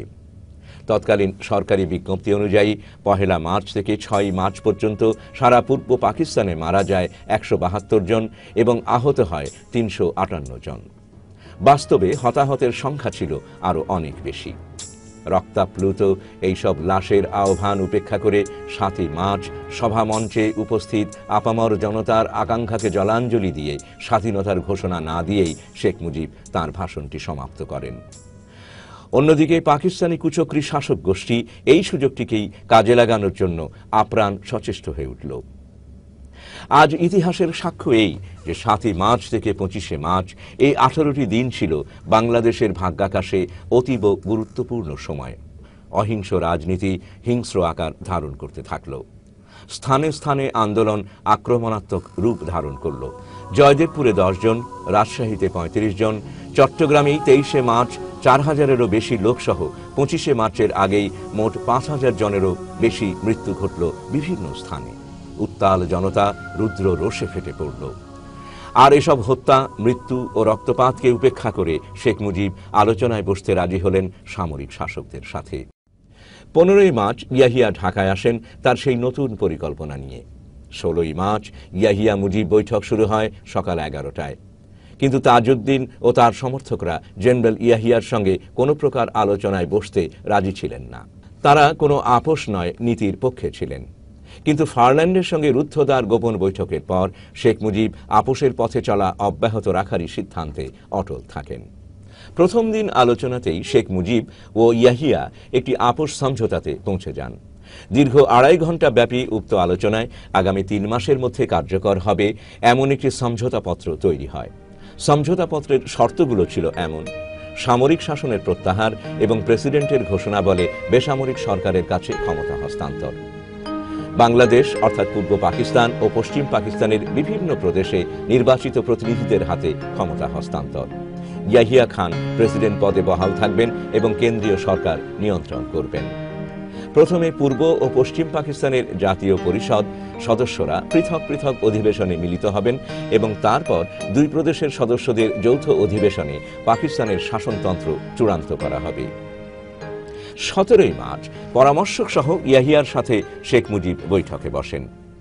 উপরোক্ত শর্তগুলো তৈরির লক্ষ্যে মুজিব ও ইয়াহিয়া ১৭ই মার্চ ১ ঘণ্টা, ১৯শে মার্চ ১.৫ ঘণ্টা, ২০শে মার্চ ২ ঘণ্টা ১০ মিনিট এবং ২১শে মার্চ ১ ঘণ্টা ৩০ মিনিট ধরে আলোচনা করেন। আলোচনা চলে ২৪শে মার্চ পর্যন্ত। এই সিদ্ধান্ত চূড়ান্ত রূপদানের উদ্দেশ্যে আওয়ামী লীগের তরফ থেকে সর্বজনাব তাজউদ্দিন আহমেদ, সৈয়দ নজরুল ইসলাম ও ডক্টর কামাল হোসেন এবং প্রেসিডেন্ট ইয়াহিয়ার পক্ষ থেকে এম আহমদ, অর্থনৈতিক উপদেষ্টা, বিচারপতি AR Cornelius, lieutenant general Peerzada ও লেফটেন্যান্ট কর্নেল MA হাসান ১৯শে মার্চ, ২৩শে মার্চ ও ২৪শে মার্চ বৈঠকে মিলিত হন। কিন্তু এই আলোচনা প্রহসনের অন্তরালে যে পশ্চিম পাকিস্তানি সৈন্য এনে পূর্ব পাকিস্তান ভরে ফেলা হচ্ছে তা শেখ সাহেব জানতেন না তা নয়, বিষয়টি তিনি ভালো করেই জানতেন। ১৭ই মার্চ প্রেসিডেন্ট ইয়াহিয়ার সঙ্গে বৈঠক শেষে ধানমন্ডির বাসভবনে ফিরলে এক বিদেশি সাংবাদিক তার কাছে জানতে চান এখনো বহু সৈন্য পূর্ব পাকিস্তানে আনা হচ্ছে তা তিনি জানেন কি না। শেখ মুজিব সাংবাদিককে বলেন, যা কিছু হচ্ছে তার প্রতিটি খবরই আমি রাখি। পাক আর্মির আক্রমণ প্রস্তুতির এত সংবাদ জানবার পরও ২২শে মার্চ শেখ মুজিব বলেন, যদি তারা অনতিবিলম্বে আমাদের দাবি মেনে নেন তাহলে সম্ভবত আমরা বন্ধু হিসেবে এখনো বাস করতে পারব। এই ২২শে মার্চেই আরেকটি ঘটনার উল্লেখ পাওয়া যায় অ্যান্টনি ম্যাসক্যারেনহাসের বইতে, যেখানে পাকিস্তান ন্যাশনাল আওয়ামী পার্টির সভাপতি বামপন্থী খান আব্দুল ওয়ালি খান ও শেখ মুজিবের সাথে এক আলোচনার কথা বলা হয়েছে। পাকিস্তানের দ্বিখণ্ডিত হয়ে যাওয়ার এক সংকটময় মুহূর্তে শেখ মুজিব কি ভাবছে ওয়ালি জিজ্ঞেস করলেন, শেখ সাহেব আমাকে বলুন, আপনি কি এখন পর্যন্ত অখণ্ড পাকিস্তানে বিশ্বাস করেন? শেখ মুজিব এর উত্তরে বলেন, খান সাহেব আমি একজন মুসলিম লীগ পন্থী। আমরা যদি ইতিহাসের ধারাক্রমের দিকে তাকাই তাহলে দেখব কিছুদিন আগেই শেখ মুজিব অধ্যাপক GW চৌধুরীকে কি বলেন। GW চৌধুরী এক সাক্ষাৎকারে বলেন, একদিন হোসেন শহীদ সোহরাওয়ার্দীর ছবি যেটা তার বাড়িতে চোখে পড়ার মতো করে টাঙানো ছিল সেদিকে আঙুল দেখিয়ে বললেন, আমি শহীদ সোহরাওয়ার্দীর অনুগামী, আমি পাকিস্তান ভাঙতে পারি না। আপনি শহীদ সোহরাওয়ার্দীর রাজনৈতিক দর্শন সম্পর্কে জানেন? তিনি কোনোদিনও পাকিস্তান ভাঙার পক্ষে ছিলেন না। আমি তার একনিষ্ঠ অনুগামী হয়ে কখনোই পাকিস্তান ভাঙব না। সম্ভবত 18 মার্চ এএফপিকে দেয়া এক সাক্ষাৎকারে শেখ মুজিব বলেন, যা ফ্রান্সের লা মন্ড পত্রিকায় 31 মার্চ ছাপা হয়, Is the West Pakistan government not aware that I am the only one able to save East Pakistan from communism? If they take that decision to fight, I shall be pushed out of power and the Naxalites will intervene in my name. If I make too many concessions, I shall lose my authority. I am in a very difficult position. Bhutto পূর্ব পাকিস্তানে চলে আসেন 21 March. 22 March Yahya, Bhutto ও শেখ মুজিবের সভা অনুষ্ঠিত হয়। প্রথমে ভুট্টো ঢাকায় আসতে রাজি হননি, কিন্তু ইয়াহিয়ার টেলিগ্রাম পেয়েই তিনি ঢাকায় চলে আসেন। 22 মার্চ বৈঠকের পর ভুট্টো মুজিবকে বলেন তিনি নির্বোধের মতো সামরিক কর্তৃপক্ষের সঙ্গে সমঝোতার চেষ্টা করছেন, কারণ তারা তার হাতে ক্ষমতা দেবে না এবং নিশ্চিতভাবে একজন বাঙালির কাছে তো নয়। এ প্রসঙ্গে ব্যারিস্টার আমিরুল ইসলাম আবার হোটেল ইন্টারকন্টিনেন্টাল তখন ছিল, সেখান থেকে ভুট্টো সাহেবকে 32 নম্বরে আনার সময় আমি তার সাথে থাকতাম, যাওয়ার সময় তাকে সাথে থাকতাম। অতএব একটা বৈদেশিক নেতা আসলে পারে তাকে যে ধরনের প্রোটোকল দেওয়া হয়, আমরা এই নেগোসিয়েশনসে তাকেও সে ধরনের প্রোটোকল দেওয়ার সিদ্ধান্ত গ্রহণ করি। একদিন উনি এই আলোচনা থেকে 32 নম্বর থেকে বেরিয়ে গাড়িতে উঠলেন আমার পাশে বসে। আমি তাকে বললাম যে আপনি এবং বঙ্গবন্ধু শেখ মুজিব আপনারা যদি এই ঐক্যমতের ভিত্তিতে একটি সংবিধান করতে না পারেন, তাহলে পরে পাকিস্তান এই গণতন্ত্র প্রতিষ্ঠা করতে পারবেন না, আবার সামরিক শাসনের আন্ডারে পাকিস্তান চলে যাবে। তো উনি আমাকে তখন একটা উত্তর দিলেন, যেটা খুব আমার কাছে গুরুত্বপূর্ণ মনে হয়েছিল। সেটা হচ্ছে যে, don't forget Amirul Islam that I got the highest vote from the cantonment. অর্থাৎ ক্যান্টনমেন্টে উনি সবচেয়ে বেশি ভোট পেয়েছিলেন। এই কথাটা দিয়ে এইটাই প্রমাণ করতে বলতে চাইলেন যে মেসেজটা, যে আর্মির সমস্ত কনফিডেন্স তার উপরে রয়েছে। এবং এই কথা এসে আমি যেন বঙ্গবন্ধু শেখ মুজিব রহমান তাকে বললাম যে আপনার এই ধরনের একটা কথোপকথনের ভিত্তিতে আমার কাছে মনে হচ্ছে যে এদের কোনো বোনাফাইডই আছে বলে আলোচনাতে নাই, এবং এটা সম্পূর্ণভাবে তারা পাকিস্তানের জেনারেলদের সাথে আলাপ আলোচনার ভিত্তিতেই এই আলোচনা চালাচ্ছে। তো ভুট্টো কিন্তু শেখ মুজিব সামরিক প্রস্তুতির ব্যাপারটি গুরুত্বে না এনে আলোচনা নেশায় গুঁদ হয়ে যান এবং দিবাস্বপ্নের মতোই আশাবাদী হয়ে ওঠেন যে ক্ষমতা হস্তান্তরের সময় ঘনায়মান। শেখ মুজিব ও ইয়াহিয়ার মধ্যে সর্বশেষ বৈঠকটি অনুষ্ঠিত হয় 24 মার্চ। ইয়াহিয়ার দলের মুখ্য আলোচক পাকিস্তান প্ল্যানিং কমিশনের চেয়ারম্যান এম আহমদ বৈঠকের খসড়া ঘোষণাপত্রের সংশোধনীয় অনুমোদন করিয়ে নিলেন। এ প্রসঙ্গে আমরা শেখ মুজিবের মুখ থেকে you know that I have given in my last speech, I was giving 4 points, and I stand by that. Let him accept the position, and let us continue discussion and finalize it peacefully. Sheikh Mujib এবং আওয়ামী লীগ আপ্রাণ চেষ্টা করেছে আলোচনার মাধ্যমে একটা সমঝোতায় এসে ক্ষমতা দখল করে পাকিস্তানের অখণ্ডতা টিকিয়ে রাখার। এ ব্যাপারে আমরা শুনি 25 মার্চের কলকাতায় আশ্রয় নেয়া আওয়ামী নেতারা কি বলেন। কলকাতার প্রখ্যাত বুদ্ধিজীবী ডক্টর রফিক জাকারিয়ার সাথে এক সাক্ষাৎকারে আওয়ামী লীগ নেতা ফণীভূষণ মজুমদার, শাহ মোয়াজ্জেম হোসেন, জাহানারা মোর্শেদ প্রমুখ নেতারা বলেন, He had a long negotiation with our leader, Bangabandhu Sheikh Mujibur Rahman. Yahya Khan was always saying that I shall give the government to democracy. I shall give the reins of the government to democracy. When he was negotiating, it is unfortunate that we could understand that under the smoke screen of a negotiation, he would be thinking of a violent genocide in East Bengal, that is our Bangladesh. But we did not think, we could not visualize that when he was negotiating, he would be doing like this. After what has happened, I mean after 25th night, I think there is no other way to patch up this East Pakistan and West Pakistan together.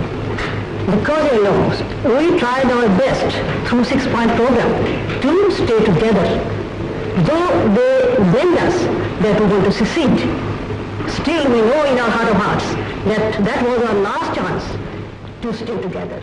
কিন্তু দুঃখের বিষয়, শেখ মুজিবের সমঝোতার মাধ্যমে সবকিছু নিজের পক্ষে আনার যে প্রত্যাশা, সেই আশায় গুড়ে বালি ঢেলে দেয় পাকিস্তানের সামরিক জান্তা। কারণ ততক্ষণে পাকিস্তানি সামরিক বাহিনীর দিক থেকে আলোচনার প্রহসনের নাটকের জবনিকাপাত ঘটে গেছে।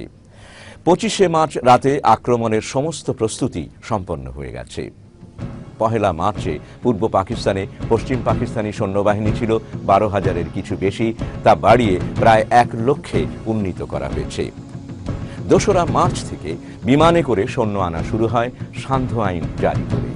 ভারতের ওপর দিয়ে পাকিস্তানের বিমান চলাচলে নিষেধাজ্ঞা থাকায় শ্রীলঙ্কা হয়ে সমস্ত সৈন্য পূর্ব পাকিস্তানে এনে জড়ো করা হয়। এখন শুধু চূড়ান্ত আক্রমণের জন্য অপেক্ষা। 25শে মার্চ সন্ধে 7:30 থেকেই বিনা নোটিসে ইয়াহিয়া, MM আহমদ সহ সকলকে নিয়ে পশ্চিম পাকিস্তান চলে যান। শেখ মুজিব পড়ে যান আশাভঙ্গের এক বিরাট বিপাকে। এমন একটি সংকটময় মুহূর্তে শেখ মুজিবের মতো একজন নেতার করণীয় কি থাকতে পারে, অথবা বাস্তবে তিনি কি করলেন? এসব বলার আগে আমাদেরকে আরেকটি বিষয় দৃষ্টিপাত করা অত্যন্ত জরুরি। আমরা দেখতে চেষ্টা করব শেখ মুজিব যখন আপোষ রফা নিয়ে বুঁদ হয়ে আছেন, এদেশের মানুষ তখন কি করছে। মূলত জনগণ তখন ছিল একেবারে বিপরীতমুখী। স্বাধীনতার স্পৃহায় তখন তারা ফুঁসছে। বরং বলা যায় জনগণ তখন তাদের নেতা থেকে অনেক দূর এগিয়ে গেছে। জায়গায় জায়গায় পিকেটিং হচ্ছে, সংঘর্ষ হচ্ছে, সামরিক বাহিনীর গুলিতে বহু জায়গায় অসহযোগ পালনকারীরা মারা যাচ্ছে। ঢাকা বিশ্ববিদ্যালয় সহ বহু জায়গায় ছেলেমেয়েরা রাইফেল প্রশিক্ষণ নিচ্ছে। এত সব যে ঘটছে সবই বিচ্ছিন্নভাবে। এসব ঘটনা ঘটছে কোনো রকম দিক নির্দেশনা ছাড়াই। ছাত্রলীগ নেতারা বিশ্ববিদ্যালয়ে 23শে মার্চে আবারও বাংলাদেশের পতাকা ওড়ায়। আসম আব্দুর রব একটি ছোট্ট মিছিল নিয়ে শেখ মুজিবের বাড়ি গিয়ে বাংলাদেশের পতাকা উড়িয়ে দেন। এতে শেখ মুজিব ছাত্র নেতাদের ওপর খুবই ক্ষিপ্ত হয়ে ওঠেন। তবুও ছাত্রদের নেতৃবৃন্দের একটি অংশ ছিল জঙ্গি এবং বিপ্লবী মনোভাবের, এবং তাদের সঙ্গে ছিল ভারতের ঘনিষ্ঠ যোগাযোগ। যখনই বিপ্লবী কোনো সিদ্ধান্তের প্রয়োজন হতো, শেখ মুজিব সবাইকে থামিয়ে দিয়ে বলতেন, সময় হলে আমি বিপ্লবের ডাক দেব। এই সময় সমগ্র পরিস্থিতি উত্তেজনাপূর্ণ, সংঘর্ষপূর্ণ ও যুদ্ধংদেহী হয়ে ওঠে। অসহযোগ আন্দোলনটি তখন সর্বাত্মক সংঘর্ষে পরিণত হয়েছে। অফিস, আদালত, কলকারখানা সমস্ত কিছু বন্ধ, কোর্ট কাচারি বন্ধ। সচিবালয়ের বাঙালি সচিবরা আওয়ামী লীগের সাথে একাত্মতা ঘোষণা করেছে। রেডিও, টেলিভিশন নামে মাত্র চলছে। চট্টগ্রাম বন্দরে অস্ত্রসহ সোয়াত জাহাজটি এসে ভিড়লে বাঙালি শ্রমিকরা অস্ত্র নামাতে অস্বীকার করে। ঢাকা শহরের প্রতিটি বিল্ডিংয়ের ছাদে তখন বাংলাদেশের পতাকা উঠছে।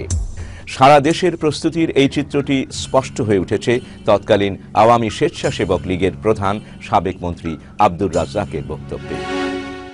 আমার মনে আছে, গাদা বন্দুক দিয়ে আমরা প্রতি থানায় থানায় ট্রেনিং দিয়েছি। ঢাকা শহরের বিভিন্ন জায়গায় আমরা ট্রেনিং শুরু করেছিলাম, এবং একটা পর্যায়ে আমি বগুড়াতেও গিয়েছিলাম। সেখানে আমার খবর আসছিল যে সেখানে কিছু ডেটোনেটর পাওয়া যাবে। আমরা সেখানেও প্রস্তুতি নেওয়ার জন্য আমি গিয়ে পেয়েছিলাম, এবং সেটা আনার জন্য আমার একটা ডেট ঠিক করেছিলাম। কিন্তু তার আগেই ওই 25শে মার্চ এসে গেল, যে জন্য আমরা সেখানে যেতে পারি নাই। অর্থাৎ প্রস্তুতির জন্য যা কিছু করার দরকার আমরা মোটামুটি সেটা সবকিছুই সেদিন করে ফেলেছিলাম। এক পর্যায়ে যখন প্রশ্ন উঠেছিল যে কি করা যায়, তখন আমরা বঙ্গবন্ধুকে বলেছিলাম যে আমরা প্রস্তুত আছি, আমরা ওদের মোকাবেলা করতে পারবো, তার জন্য বাঙালি জাতি প্রস্তুত, আমরা প্রস্তুত, এবং যেদিনই আপনি আনুষ্ঠানিক ঘোষণা দিবেন তার সঙ্গে সঙ্গে আমরা ঠিক করেছি যে প্রত্যেকটা থানা ঘেরাও করে সমস্ত অস্ত্র আমরা নিয়ে নেব। এত ব্যাপক প্রস্তুতির পরও শেখ মুজিব কারো কথাতেই কর্ণপাত না করে সমঝোতার ধারাতেই অটল থাকেন। মৌলানা ভাসানী 23শে মার্চ পল্টন ময়দানে জনসভার ডাক দেন। প্রচার করা হয় সেই দিন মৌলানা ভাসানী স্বাধীন পূর্ব বাংলার ঘোষণা দেবেন। এই সংবাদ পেয়ে শেখ মুজিব শঙ্কিত হয়ে ওঠেন। কিন্তু ভাসানী 23শে মার্চ পল্টনে ভাষণ না দিয়ে চলে গিয়েছিলেন চট্টগ্রাম। এরপর থেকে সবকিছু অন্ধকার, সংযোগহীন। সবচেয়ে বিস্ময়কর ব্যাপার হলো বিকেলের মধ্যেই শেখ মুজিব নিশ্চিত হয়ে যান আক্রমণ হচ্ছে। 24শে মার্চ গোয়েন্দা সূত্র আওয়ামী লীগকে পাকিস্তান সেনাবাহিনীর হামলার কথা জানিয়ে দেয়। জেনারেল ওসমানী ধানমন্ডির বাসভবনে আসেন শেখ মুজিবের সঙ্গে দেখা করতে এবং তিনিও তাকে একই তথ্য দেন। 25শে মার্চ সন্ধ্যাতেই মুজিব জেনে যান ইয়াহিয়া ঢাকা ছেড়ে চলে গেছেন। সন্ধ্যা 7টায় ইয়াহিয়া পৌঁছন তেজগাঁও বিমানবন্দরে। সেখান থেকেই তাকে জানানো হয় সেই সংবাদ। এ কে খন্দকার ইয়াহিয়াকে যেতে দেখেন এবং টেলিফোনে আওয়ামী লীগ নেতাদের সে কথা জানান। ঠিক সন্ধ্যের সময় জেনারেল ইয়াহিয়া যখন সবার অগোচরে ঢাকা থেকে রওনা হয়ে গেলেন, সেই যাওয়ার সময় আমি বিমানবন্দরে উপস্থিত ছিলাম এবং এই সংবাদটি আমি টেলিফোন যোগে তখনকার আওয়ামী লীগের কতগুলো টেলিফোন নাম্বার ছিল সেই সব জায়গায় জানিয়ে দিই এবং ক্যান্টনমেন্টেও যত বাঙালি অফিসার ছিল তাদের বাসায় বাসায় গিয়ে আমি এই সংবাদটি জানাই যে ইয়াহিয়া চলে গেল। এবং কিন্তু এর বিপরীতে শেখ মুজিবের কোনো প্রতিক্রিয়াই ছিল না কোনো প্রস্তুতি। তেমন কোনো প্রস্তুতির প্রমাণ এখনো পর্যন্ত পাওয়া যায়নি। 25শে মার্চ সন্ধ্যায় আওয়ামী লীগ অফিসে নেতৃবৃন্দের একটি বিশেষ মিটিং ছিল পরদিন হরতালের কর্মসূচি নিয়ে, কিন্তু সেখানে রাত 8টা-9টা পর্যন্ত কোনো নেতৃবৃন্দকেই দেখা যায়নি। সারা ঢাকা শহর সে সময় ছিল লোকশূন্য, শুনশান। আক্রমণের কথাটি শহরেও গুজব হিসেবে ছড়িয়ে পড়ে। শেষ মুহূর্তে শেখ মুজিব একটা সিদ্ধান্তে পৌঁছন। সে অনুযায়ী তিনি নির্বাচিত আওয়ামী লীগের এমপিদেরকে ঢাকা ছেড়ে আত্মগোপন করতে বলেন। 25শে মার্চের সন্ধে থেকেই শেখ মুজিব একটি টেলিফোন কলের অপেক্ষায় ছিলেন। হয়তো সেই ফোন কলটি তার ভাগ্য নির্ধারণের জন্য খুবই গুরুত্বপূর্ণ ব্যাপার হয়ে দেখা দেবার কথা ছিল। এ সম্পর্কে ডক্টর কামাল হোসেন বলেন, 25শে মার্চের সেই অশুভ রাতব্যাপী আমি একটা টেলিফোন কলের অপেক্ষায় ছিলাম। সেই টেলিফোন কল আর কখনো আসেনি। শেখ মুজিবও আমাকে জিজ্ঞেস করেন আমি ওই ধরনের কোনো টেলিফোন কল পেয়েছি কিনা। আমি তাকে নিশ্চিত করলাম যে আমি পাইনি। এ সম্পর্কে আমরা এবার বিশিষ্ট আওয়ামী লীগ বুদ্ধিজীবী এমআর আক্তার মুকুল কি বলেন তাই দেখি। তিনি লিখেছেন, একে একে সবাই বিদায় নিল, কিন্তু শেষ মুহূর্তে শেখ মুজিব তার 32 নম্বরের বাড়ি ত্যাগ করলেন না। তাহলে টেলিফোনে তিনি কার কাছ থেকে আশ্বাস পেলেন, যে আশ্বাসের উপর নির্ভর করে তিনি পাথরের মতো নিশ্চুপভাবে গ্রেপ্তারের প্রতীক্ষায় বসে রইলেন? এ প্রশ্নের সমাধান তো আজও পর্যন্ত হলো না। এ ব্যাপারে তিনি একটা কৈফিয়ত দিয়েছেন বইকি, কিন্তু ঢাকায় যেভাবে গণহত্যা হয়েছে তাতে এই কৈফিয়তের যথার্থতা প্রমাণিত হয় না। ভারতের বিশিষ্ট সাংবাদিক জ্যোতি সেনগুপ্ত তিনি বলেন, আপাত দৃষ্টিতে মনে হয় ফার্ল্যান্ডের পরামর্শ অনুযায়ী শেখ মুজিব এই সিদ্ধান্ত অর্থাৎ আত্মসমর্পণের সিদ্ধান্ত নিয়েছেন। ফার্ল্যান্ড তার রিপোর্টে লিখেছেন, গৃহযুদ্ধের ডামাডোলে শেখ মুজিব মৃত্যুবরণ করুক এটা তিনি চাননি। তিনি আরও বলেছেন যে যুদ্ধের ওপর যখন ইতিহাস লেখা হবে প্রমাণিত হবে যে মার্কিন নীতি এবং স্থানীয় কর্মতৎপরতা শেখ মুজিবকে বাঁচিয়ে রেখেছে। ফার্ল্যান্ডের আশ্বাসের ভিত্তিতেই মুজিব আত্মসমর্পণের সিদ্ধান্ত নেন। পাকিস্তানের 2 নম্বর কমান্ডো বাহিনীর মেজর বেলাল 25শে মার্চ রাত 1টায় মুজিবকে গ্রেপ্তার করতে গিয়েছিলেন। তার জবানবন্দিতে বলেছিলেন, জেনারেল মিঠার নির্দেশেই 25শে মার্চ রাতের হামলায় তাকে হত্যা করা হয়নি, তাকে জীবন্ত গ্রেপ্তারের নির্দেশ ছিল। 25শে মার্চ রাতে শেখ মুজিবের গ্রেপ্তারের সময় সারা বাংলায় চলছিল অকথ্য নির্যাতন, অবর্ণনীয় অত্যাচার এবং হত্যাযজ্ঞ। অগণিত মানুষ তখন শুনতে চেয়েছিল একটি আহ্বান, একটি আশার বাণী। কিন্তু শেখ মুজিব গ্রেপ্তার বরণ করেন নিশুতি রাতের আধারে, একান্ত গোপনে। 1971 সালের 25শে মার্চ রাতে গ্রেপ্তারের পূর্ব মুহূর্ত পর্যন্ত কোনো প্রকার স্বাধীনতার ঘোষণা শেখ মুজিব দেননি। পরবর্তীতে দাবি করা হয় যে 25শে মার্চ রাত 11:30 ইপিআর এর ট্রান্সমিটারের মাধ্যমে শেখ মুজিব স্বাধীনতার ঘোষণা দেন, যা চট্টগ্রাম পাঠানো হয়। কিন্তু সেই সময় ইপিআর এর সিগন্যালস বিভাগের মোহাম্মদ আশরাফ আলী সর্দারের সাক্ষাৎকারে এ বিষয়ের সমর্থনে কোনো সাক্ষ্য মেলে না। আশরাফ আলী বলেন, সেদিন আমরা কিছু একটা সংবাদ আসবে বলে বসেছিলাম, কিন্তু তা আসেনি। অতএব চট্টগ্রামে জহুর আহমেদ চৌধুরীর কাছে স্বাধীনতার ঘোষণা পাঠানো হয়েছে বলে যে দাবি করা হয় তা সর্বৈব মিথ্যা। কারণ সেদিন চট্টগ্রামের সাথে টেলিফোন যোগাযোগ ছিল বিচ্ছিন্ন।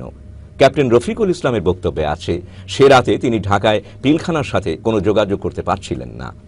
এমনটি কোনোদিন ঘটেনি। তারপরও আজ একথা পরিষ্কার যে শেখ মুজিবুর রহমান ইচ্ছে করলে বহুভাবেই স্বাধীনতার ঘোষণা দিতে পারতেন। অন্তত তার আর কোনো পথ খোলা না থাকলেও তিনি টেলিফোনে ঢাকার সমস্ত পত্রিকাগুলোতে তা জানাতে পারতেন। এবার দেখা যাক 26শে মার্চ পত্রিকাগুলোতে কি ছাপা হয়েছিল। 1971 সালের 26শে মার্চ ইত্তেফাকের যে সংখ্যাটি প্রকাশিত হয় কিন্তু কখনো আলোর মুখ দেখেনি, সেটি যদি যথারীতি জনসাধারণের হাতে আসত তাহলে সকলে অবাক হয়ে দেখত সেখানেও স্বাধীনতার কোনো ঘোষণা নেই। এখন আপনাদের সামনে ইত্তেফাকের সেই বিরল কপিটির প্রথম পাতা প্রদর্শিত হচ্ছে। আপনারা দেখছেন শেখ মুজিব বলেছেন এই গণহত্যা বন্ধ করো, আর 27শে মার্চ তিনি হরতাল ডেকেছেন। 26শে মার্চ চট্টগ্রাম মুক্ত থাকায় সেখানকার পত্রিকাগুলো যথারীতি প্রকাশিত হয়, কিন্তু আশ্চর্যের বিষয় সেখানেও স্বাধীনতা ঘোষণার কোনো চিহ্ন আমাদের কাছে পরিলক্ষিত হয় না। অন্তত রাত 11:30টায় ঢাকার পিলখানা থেকে শেখ মুজিব কর্তৃক স্বাধীনতার ঘোষণা চট্টগ্রাম গিয়ে পৌঁছলে তা সেখানকার দৈনিকগুলোতে হেডলাইন হয়ে আসার কথা ছিল। এবার আমরা দেখি সেদিন চট্টগ্রাম থেকে প্রকাশিত পত্রিকাতে কি ছিল। চট্টগ্রাম থেকে প্রকাশিত পিপলস ভিউ পত্রিকার প্রথম পৃষ্ঠার হেডলাইনে ছিল মুজিব কলস ফর জেনারেল স্ট্রাইকস টুমরো। অর্থাৎ পুরো পত্রিকার কোথাও স্বাধীনতার ঘোষণার কথা নেই। আজ ইতিহাসের কণ্ঠস্বর থেকে এই আওয়াজই বেরিয়ে আসছে যে শেখ মুজিব যদি 7ই মার্চ বা তার পরবর্তীতে স্বাধীনতার ঘোষণা দিতেন, দুঃখজনকভাবে তাহলে 30 লাখ নিরীহ মানুষ মারা যেত না, 2.5 লক্ষ মহিলা ধর্ষিতা হতো না, রক্তপাতহীন দ্রুত এক বিপ্লবের মাধ্যমেই বাংলাদেশের স্বাধীনতা অর্জিত হতো এবং অবিশ্বাস্য রকম কম সময়ের মধ্যেই তা ঘটত। তখনকার রাজনৈতিক নেতাদের হঠকারী সিদ্ধান্ত এবং বলা যায় নীরব সমর্থনের সুযোগেই পাকিস্তানি আর্মিরা দীর্ঘ প্রস্তুতি নিয়ে 25শে মার্চ রাতে রাজারবাগ পুলিশ ক্যাম্প, বিডিআর ও বাংলাভাষী সৈনিকদের ওপর আক্রমণ চালায়। শত শত লাশ তখন রাস্তায় রাস্তায়, আনাচে কানাচে, বাড়িঘরগুলো পুড়ছে, চারদিক ছারখার, সে এক নারকীয় দৃশ্য। ডেইলি টেলিগ্রাফে 30শে মার্চ সাইমন রিংয়ের রিপোর্ট। আত্মসমর্পণের আগে শেখ মুজিব তার আস্থাভাজন এক সহকর্মীকে বলেন, আমি যদি পালিয়ে থাকি তাহলে সৈন্যবাহিনী আমাকে খুঁজে বার করার জন্য সমগ্র ঢাকা নগরীকে পুড়িয়ে দেবে। ঢাকা শহরের চারদিকে প্রজ্বলিত এই লেলিহান শিখা আসলে শেখ মুজিবের ওই বক্তব্যকেই জ্বালিয়ে পুড়িয়ে ভস্মে পরিণত করেছে। ঢাকা শহরের এই চিত্রের সম্মুখে যদি শেখ মুজিবকে দাঁড় করানো যেত তাহলে তিনি লজ্জায় দুঃখে কুঁকড়ে যেতেন কিনা জানি না, কিন্তু এদেশের মানুষ তখন সেই অগ্নুৎপাতের ভেতর দিয়েই, এই গুলির ভেতর দিয়েই মরিয়া হয়ে পালাচ্ছিল। ইতিহাসের নির্মম পরিহাস এই যে আওয়ামী লীগের সমস্ত শীর্ষ নেতাই এই সময় কোনো রকম তৎপরতাবিহীনভাবে হাজার হাজার পলায়নপর মানুষের কাতারে সামিল হয়েই এই শহর থেকে নিষ্ক্রান্ত হতে বাধ্য হন। জাতির সেই ক্রান্তি লগ্নে আতঙ্কিত, উদ্ভ্রান্ত ও দিগ্ভ্রান্ত মানুষেরা যখন ছুটে পালাচ্ছে, ঠিক সেই মুহূর্তে এক অজ্ঞাত স্থান থেকে সেই কণ্ঠস্বরটি ভেসে আসে এক ঐশ্বরিক দিক নির্দেশনার মতো। কিন্তু যার কণ্ঠ থেকে এই ঘোষণাটি তারা শুনতে চেয়েছিল সেটি এই কণ্ঠস্বর নয়, এটি অন্য এক কণ্ঠস্বর। আবেগমথিত দেশমাতৃকার প্রতি নিবেদিত গভীর দৃঢ়তায় পরিপূর্ণ কণ্ঠস্বরটি থেকে যা উচ্চারিত হয়েছিল সেটি ছিল প্রকৃত অর্থে ডিক্লারেশন অফ ইন্ডিপেন্ডেন্স বা স্বাধীনতার ঘোষণা। জিয়াউর রহমান কালুরঘাট বেতার কেন্দ্র থেকে প্রথম যে ঘোষণাটি দেন, এক রহস্যজনক কারণে তার সমস্ত কপি নষ্ট করে ফেলা হয়। কিন্তু সেই সময়ে চট্টগ্রামেরই এক সাংবাদিকের স্মৃতি থেকে প্রায় হুবহু যে ঘোষণাটি পাওয়া যায় সেটি হল, I, Major Zia, head of the Provisional Revolutionary Government of Bangladesh, do hereby declare war of independence against Pakistani occupation army. R major Ziaur Rahman কর্তৃক প্রদত্ত দ্বিতীয় ঘোষণাটি ছিল, যা কালুরঘাট বেতার কেন্দ্র থেকেই প্রচারিত হয়, তা হল, I, Major Ziaur Rahman, do hereby declare independence of Bangladesh on behalf of our great national leader, Bangabandhu Sheikh Mujibur Rahman. Ziaur রহমানের সেই তেজোদ্দীপ্ত বিপ্লবী প্রত্যয়পূর্ণ কণ্ঠটি একমাত্র কণ্ঠস্বর যার ঘোষণায় হাজার হাজার পলায়নপর ধাবমান জনস্রোত থমকে দাঁড়ায়। অসীম সাহস নিয়ে বারবার তারা ঘুরে দাঁড়ায়। এই কণ্ঠস্বরই প্রথম তাদের লুপ্ত হয়ে যাওয়া চেতনায় আঘাত হেনে তাদেরকে সচেতন করে তোলে। এই ঘোষণা সামরিক বাহিনী তো বটেই, সমগ্র দেশেই এক ব্যাপক আলোড়ন তোলে। মেজর জিয়া তখন এক জীবন্ত কিংবদন্তির নায়কে পরিণত হন। 11ই এপ্রিল প্রবাসী বাংলাদেশ সরকারের প্রধানমন্ত্রী তাজউদ্দিন আহমেদের জনগণের উদ্দেশ্যে দেয়া এক বেতার ভাষণে তিনি বলেন, আমাদের যুদ্ধরত বাহিনীর চমৎকার সাফল্য এবং তাদের শক্তির ক্ষেত্রে প্রতিদিন জনবল ও দখলীকৃত অস্ত্রের বৃদ্ধি গণপ্রজাতন্ত্রী বাংলাদেশ সরকারকে, যা প্রথম মেজর জিয়াউর রহমানের মাধ্যমে ঘোষিত হয়, সক্ষম করে তুলেছে একটি পরিপূর্ণ অপারেশন ভিত স্থাপন করতে, যেখান থেকে মুক্তাঞ্চলের কর্মকাণ্ড পরিচালিত হচ্ছে। 1972 সালের প্রথম স্বাধীনতা দিবস উপলক্ষে দৈনিক বাংলার প্রথম পাতায় প্রকাশিত প্রতিবেদনটির দিকে তাকালে আমরা দেখব, সেদিন চট্টগ্রামে যেমন করে স্বাধীনতার লড়াই শুরু হয়েছিল শিরোনামে একটি প্রতিবেদন। সেখানে শেষ প্যারাতে বলা হয়েছে, এই স্বাধীনতার ঘোষণাই ধ্বনিত হয়েছিল মেজর জিয়ার কণ্ঠে স্বাধীন বাংলা বেতার কেন্দ্র থেকেই। 1977 সালের ডিসেম্বর মাসে রাষ্ট্রীয় অতিথি হিসেবে জেনারেল জিয়া নয়াদিল্লি সফরকালে রাষ্ট্রীয় ভোজ অনুষ্ঠানের বক্তৃতায় ভারতের রাষ্ট্রপতি সঞ্জীবা রেড্ডি বলেন যে জেনারেল জিয়াউর রহমানই সর্বপ্রথম বাংলাদেশের স্বাধীনতা ঘোষণা করেন। 25শে মার্চের আক্রমণের পর কিংকর্তব্য বিমূঢ় পূর্ব পাকিস্তানিদের যে যুদ্ধ ছাড়া আর কোনো উপায় নেই, এই সিদ্ধান্তে পৌঁছানো একটা অতীব গুরুত্বপূর্ণ ব্যাপার। 25শে মার্চের রাত 11:30টায় পাকিস্তান বাহিনীর আক্রমণের সংবাদ পাবার সাথে সাথেই জিয়াউর রহমান এই বিরল সিদ্ধান্তটি নিতে পেরেছিলেন। আই রিভল্ট শব্দটি এতই দ্ব্যর্থহীন হয়ে পড়ে যে তার অধীনস্থ সৈন্যরাও আর কোনো রকম দ্বিরুক্তি না করে তার নির্দেশ পালনে ঘুরে দাঁড়ায়। সেখানে অবস্থিত সমস্ত পাকিস্তানি অফিসারকে জিয়া গ্রেপ্তার করেন। তার কমান্ডিং অফিসার জান জুয়াকেও ধরে এনে বন্দী করেন। আক্রমণের ওই রকম একটা নাজুক অবস্থাতেই যুদ্ধ শুরু করাও সে সময়ের বিধ্বস্ত প্রেক্ষাপটে একটা আমূল পরিবর্তন এনে দেয় এবং একটা গভীর আত্মপ্রত্যয়ের সঞ্চার করে সবার মধ্যে। 1971 সালের 4 এপ্রিল হবিগঞ্জের মাধবপুর তেলিয়াপাড়া চা বাগানে প্রতিরোধ যুদ্ধের নেতারা বৈঠকে মিলিত হন। তারা সেখানেই বসে গঠন করেন জাতীয় মুক্তি ফৌজ। জেনারেল ওসমানীকে সর্বাধিনায়ক নির্বাচিত করে 11 জন সামরিক অফিসারকে সেক্টর কমান্ডার নিযুক্ত করা হয়। 2 এপ্রিল জনাব তাজউদ্দিন ও ব্যারিস্টার আমিরুল ইসলাম বহু বিপদসংকুল পথ পেরিয়ে দিল্লি গিয়ে হাজির হন। তাদের সাথে ভারতের তৎকালীন প্রধানমন্ত্রী ইন্দিরা গান্ধীর সাক্ষাতের ব্যবস্থা হয়। তাজউদ্দিন সেখানে 8 এপ্রিল পর্যন্ত অবস্থান করে ইন্দিরার সাথে মৌলিক বিষয়গুলোতে একটা সমঝোতায় পৌঁছন এবং সেখানে 7 দফার একটি গোপন চুক্তি স্বাক্ষরিত হয়।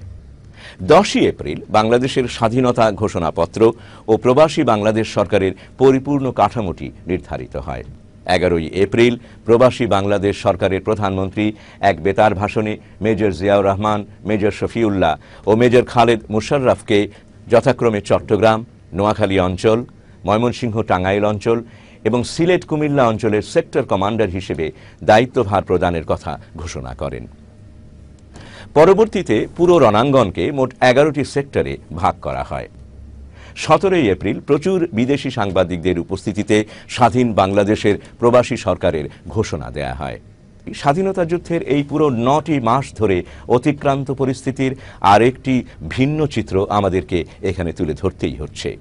স্বাধীনতা যুদ্ধের নেতৃত্ব দানকারী বলে দাবিদার আওয়ামী লীগের কেন্দ্রীয় নেতারা কেউই স্বাধীনতা যুদ্ধে নিজে হাতে অস্ত্র তুলে নেননি, নিজেদের জীবন বলিদান করেননি এবং যুদ্ধে সরাসরি অংশগ্রহণ করেননি। অন্যদিকে আওয়ামী লীগের শীর্ষ নেতা শেখ মুজিবুর রহমান তখন পাকিস্তানের জেলে বেশ নিরাপদেই দিন যাপন করছিলেন, এমনকি তার প্রিয় এরিনমোর তামাক এবং পাইপ সহ। অপরদিকে পুরো 9টি মাস ধরে শেখ মুজিবুর রহমানের পরিবার ঢাকাতেই বেশ আরামে দিন যাপন করেছে। কুখ্যাত নরঘাতক সামরিক বাহিনী থেকে প্রতি মাসে 1,500 টাকা করে ভাতা দেয়া হতো শেখ মুজিবের স্ত্রী ফজিলতুন্নেসাকে।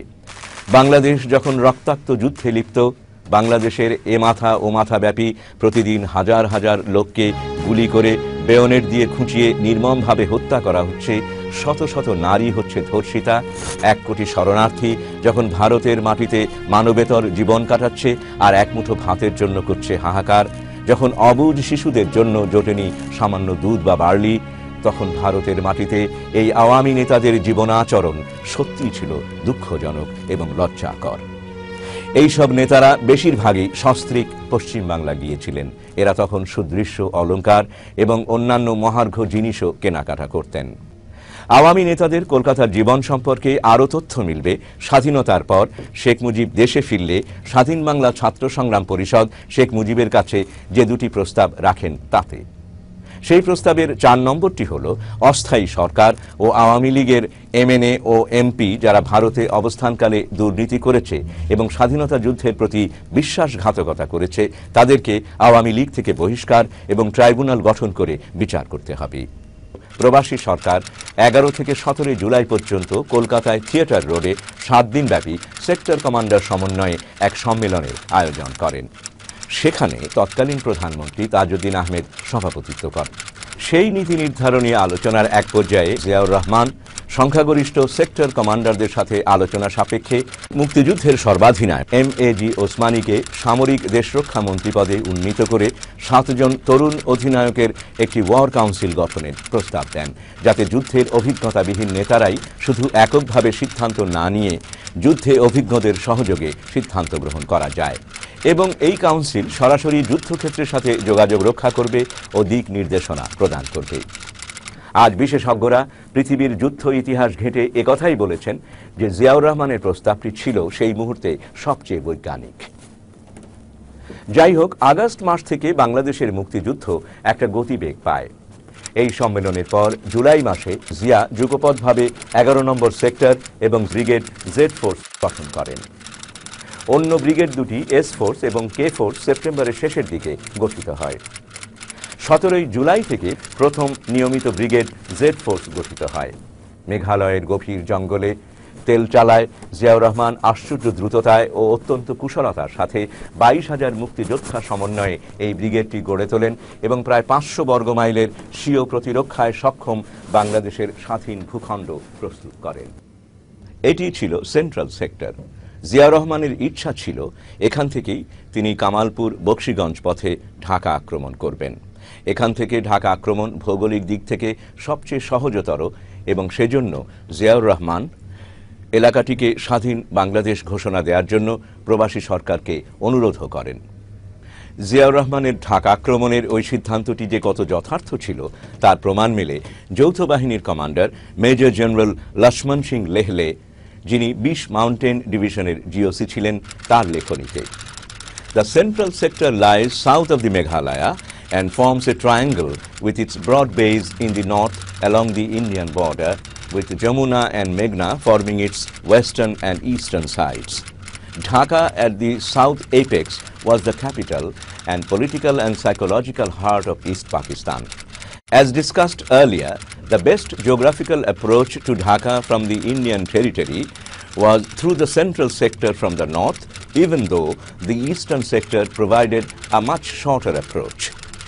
মুক্তিযুদ্ধের প্রেক্ষাপট জুড়ে এই বহুবিধ প্রস্তুতির অন্তরালে আরও অনেক ঘটনা ঘটেছিল, সেদিকে আমাদের দৃষ্টিপাত না করলেই নয়। শেখ ফজলুল হক মনির দাবি হল প্রখ্যাত যুবনেতা এবং মুজিবের ভাগ্নে হিসেবে তিনিই হলেন প্রধানমন্ত্রীত্বের প্রকৃত দাবিদার, তাজউদ্দিন নয়। আমরা আগেই বলেছি যে বেগম মুজিবকে সামরিক ভাতা দিয়ে কেন ঢাকা শহরে রাখা হয়েছে তার কারণ আমরা পরে উল্লেখ করব। আর সেই কারণটি হল জোসেফ ফারল্যান্ড যে এরকম একটি পরিকল্পনায় লিপ্ত হবে তা বহু আগে থেকেই তার পরিকল্পনাতে ছিল এবং সে কারণেই বেগম মুজিবকে সামরিক ভাতা দিয়ে ঢাকা শহরে রাখা হয়েছিল। এখানে মনে রাখা দরকার ডক্টর কামাল হোসেন ফারল্যান্ডের এই ষড়যন্ত্রের সাথে জড়িত ছিলেন, তাই তিনিও গ্রেপ্তার হয়ে শেখ মুজিবের সঙ্গে একই সাথে পশ্চিম পাকিস্তান যান এবং আশ্চর্যজনকভাবে স্বাধীনতার পর শেখ মুজিবের সাথে আবার একই সঙ্গে একই বিমানে ফেরত আসেন। এবার আমরা মুক্তিযুদ্ধের আরেকটি গুরুত্বপূর্ণ দিক সম্পর্কে আলোকপাত করব, কারণ মুক্তিযুদ্ধের গতি প্রকৃতি বুঝতে হলে এই দিকটিও অত্যন্ত জরুরি। মুক্তিযুদ্ধ শুরু হওয়ার বহু আগে থেকেই ভারতের র এদেশে খুব তৎপর ছিল। তাদের হয়ে যারা এদেশে কাজ করতেন তাদের মধ্যে চিত্তরঞ্জন সুতার ছিলেন বেশ তৎপর। মুক্তিযুদ্ধ শুরু হওয়ার পর তাজউদ্দিনের প্রধানমন্ত্রীত্বে যখন প্রবাসী বাংলাদেশ সরকার গঠিত হয় এবং তার নিয়ন্ত্রণেই মুক্তিযুদ্ধ চলছিল, এই যুবনেতারা এতে খুবই ক্ষুব্ধ হয়ে পড়েন। সেই সময় এই চিত্তরঞ্জন সুতারই আবার তাদেরকে বলেন, আপনারা পিছিয়ে থাকবেন কেন? এই সুতারের বাসাতেই জেনারেল উবানের সাথে 4 ছাত্র ও যুবনেতার সভা হয়। এরা হলেন সিরাজুল আলম খান, আব্দুর রাজ্জাক, শেখ ফজলুল হক মনি এবং তোফায়েল আহমেদ। আলোচনার বিষয়ে আসার আগে আমরা মুক্তিযোদ্ধা রিক্রুট করার ব্যাপারে একটু বলে নিতে চাই। আওয়ামী লীগ প্রথম থেকেই সিদ্ধান্ত নেয় স্থানীয় আওয়ামী লীগ নেতার ছাড়পত্র ছাড়া কেউ মুক্তিযুদ্ধে যেতে পারবে না। সেই নিয়মে রিক্রুট করা হলেও অন্য দলের লোকও প্রচুর পরিমাণে ঢুকে যাচ্ছিল এবং ঢুকছিল বামপন্থীরাও, এবং তারা বেশ ভালোভাবেই কাজ করছিল। এই যুবনেতাদের প্রথম অভিযোগ অন্য দলের এই মুক্তিযোদ্ধাদের বিরুদ্ধেই। উবানকে এই যুবনেতারা বলেন, স্যার, আমরা আপনাদের কাছ থেকে আশা করি না যে গত 25 বছরে আমরা যা অর্জন করেছি নকশালি ও মার্ক্সবাদীদের ট্রেনিংও তাদের হাতে অস্ত্র তুলে দিয়ে সেটা শেষ করে দেবেন। জেনারেল উবান যুবনেতাদের সাথে একমত হন। ভারত সরকারের নির্দেশে ও ভারতীয় সামরিক বাহিনীর প্রধান স্যাম ম্যানেকশর সরাসরি তত্ত্বাবধানে তৈরি হয় মুজিব বাহিনী। জেনারেল উবান ছিলেন এদের ট্রেনিং ও প্রস্তুতির দায়িত্বে। এছাড়া ম্যানেকশ ছাড়া আর কারো নির্দেশ তিনি মানতেন না, এমনকি জেনারেল অরোরারও নয়। এজন্য এদেরকে বলা হতো স্যামের ছেলেরা। মুজিব বাহিনীর ট্রেনিং প্রাপ্তরা বাংলাদেশে ঢোকে। এরা বিভিন্ন মুক্তিযোদ্ধা ক্যাম্পে অবস্থান নিয়ে আওয়ামী লীগ ও বামপন্থী মুক্তিযোদ্ধাদের তালিকা তৈরি করে।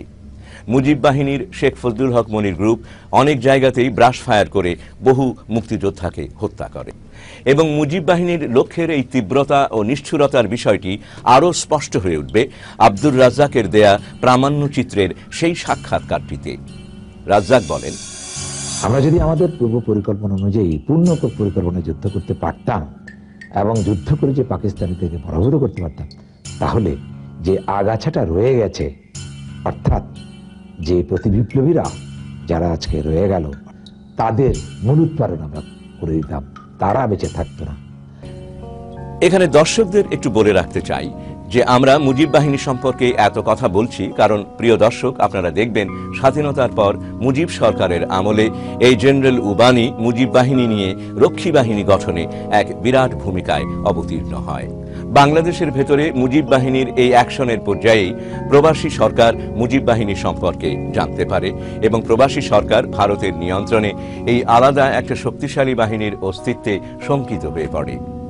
তাহলে কি বাংলাদেশের মুক্তিযুদ্ধ দ্বিধা বিভক্ত হয়ে যাচ্ছে? বিষয়টি জেনে জেনারেল অরোরাও অবাক হয়ে যান। তিনিও জানতে পারেন মুজিব বাহিনী কারো নির্দেশই মানতে রাজি নয়। এরকম বিভাজিত কার্যক্রমের ভেতর দিয়েই বাংলাদেশের স্বাধীনতা যুদ্ধ গতিপ্রাপ্ত হতে থাকে। দীর্ঘস্থায়ী যুদ্ধের ভেতর দিয়ে স্বাধীনতা অর্জিত হলে এই দলীয় কোন্দল ও বিভাজন ভয়াবহ আকার ধারণ করত এবং এক রক্তাক্ত পরিপ্রেক্ষিতের জন্ম দিত। কিন্তু আন্তর্জাতিক কূটনৈতিক প্রেক্ষাপটে কিছুটা পরিবর্তনের ফলে বাংলাদেশের স্বাধীনতা ত্বরান্বিত হয়। এ সময় হঠাৎই পাকিস্তান ৩রা ডিসেম্বর তারিখে ভারত আক্রমণ করে বসে। ভারত সেই সুযোগটি লুফে নেয়। ভারত পাকিস্তানের বিরুদ্ধে যুদ্ধ ঘোষণা করে। ভারত বাংলাদেশ প্রবাসী সরকারের সাথে এক চুক্তির মাধ্যমে যৌথ বাহিনী গঠন করে এবং মুক্তিবাহিনীর সাথে একযোগে বাংলাদেশের ভূখণ্ডে প্রবেশ করে। স্থলপথে ও আকাশপথে যৌথ বাহিনীর ব্যাপক আক্রমণের ফলে অতি দ্রুতই পাক বাহিনী হটে যেতে শুরু করে। 16 ডিসেম্বর রেসকোর্স ময়দানে যৌথ বাহিনীর সাথে আত্মসমর্পণের দলিল স্বাক্ষরিত হয়। দলিলটিতে স্বাক্ষর করেন মিত্র বাহিনীর পক্ষে লেফটেন্যান্ট জেনারেল অরোরা এবং পাকিস্তান বাহিনীর পক্ষে লেফটেন্যান্ট জেনারেল নিয়াজি। কিন্তু সবচেয়ে বিস্ময়কর ও হতবাক করা ব্যাপারটি হলো যে আত্মসমর্পণ দলিল স্বাক্ষরের সময় বাংলাদেশের তরফ থেকে সরকারি বা বেসরকারি কোনো বিশেষ ব্যক্তি উপস্থিত ছিলেন না। প্রবাসী বাংলাদেশ সরকারের অস্থায়ী রাষ্ট্রপতি সৈয়দ নজরুল ইসলাম, প্রধানমন্ত্রী তাজউদ্দিন আহমেদ বা অন্য কোনো মন্ত্রী সেখানে উপস্থিত ছিলেন না। এমনকি মুক্তিযুদ্ধের সর্বাধিনায়ক জেনারেল এমএজি ওসমানীও সেখানে উপস্থিত হতে পারেননি, কারণ তার হেলিকপ্টারটি সিলেটে গুলিবিদ্ধ করে ভূপাতিত করা হয়। এইভাবে বাংলাদেশের সমস্ত প্রধান ব্যক্তিত্বকে অনুপস্থিত রেখে অত্যন্ত তাড়াহুড়োর মধ্যে দিয়ে আত্মসমর্পণের দলিল স্বাক্ষর কাজ সম্পন্ন হয়। ফলে বাংলাদেশ ঐতিহাসিকভাবে স্বাধীনতা অর্জন করে। এই বিষয়টি বাংলাদেশের জনগণের মধ্যে কিছুটা হরষে বিষ ঢেলে দেয়। তবুও এভাবেই অর্জিত হয় বহুকাঙ্ক্ষিত দেশের অমর স্বাধীনতা। স্বাধীনতা অর্জনের উল্লাসে হাজার হাজার মানুষ রাস্তায় নেমে আসে। স্রোতের মতো, বন্যার মতো বহমান মানুষেরা উল্লাসে ফেটে পড়ে। শত সহস্র মানুষের আত্মত্যাগে রক্তস্রোতে অর্জিত আমাদের এই স্বাধীনতা।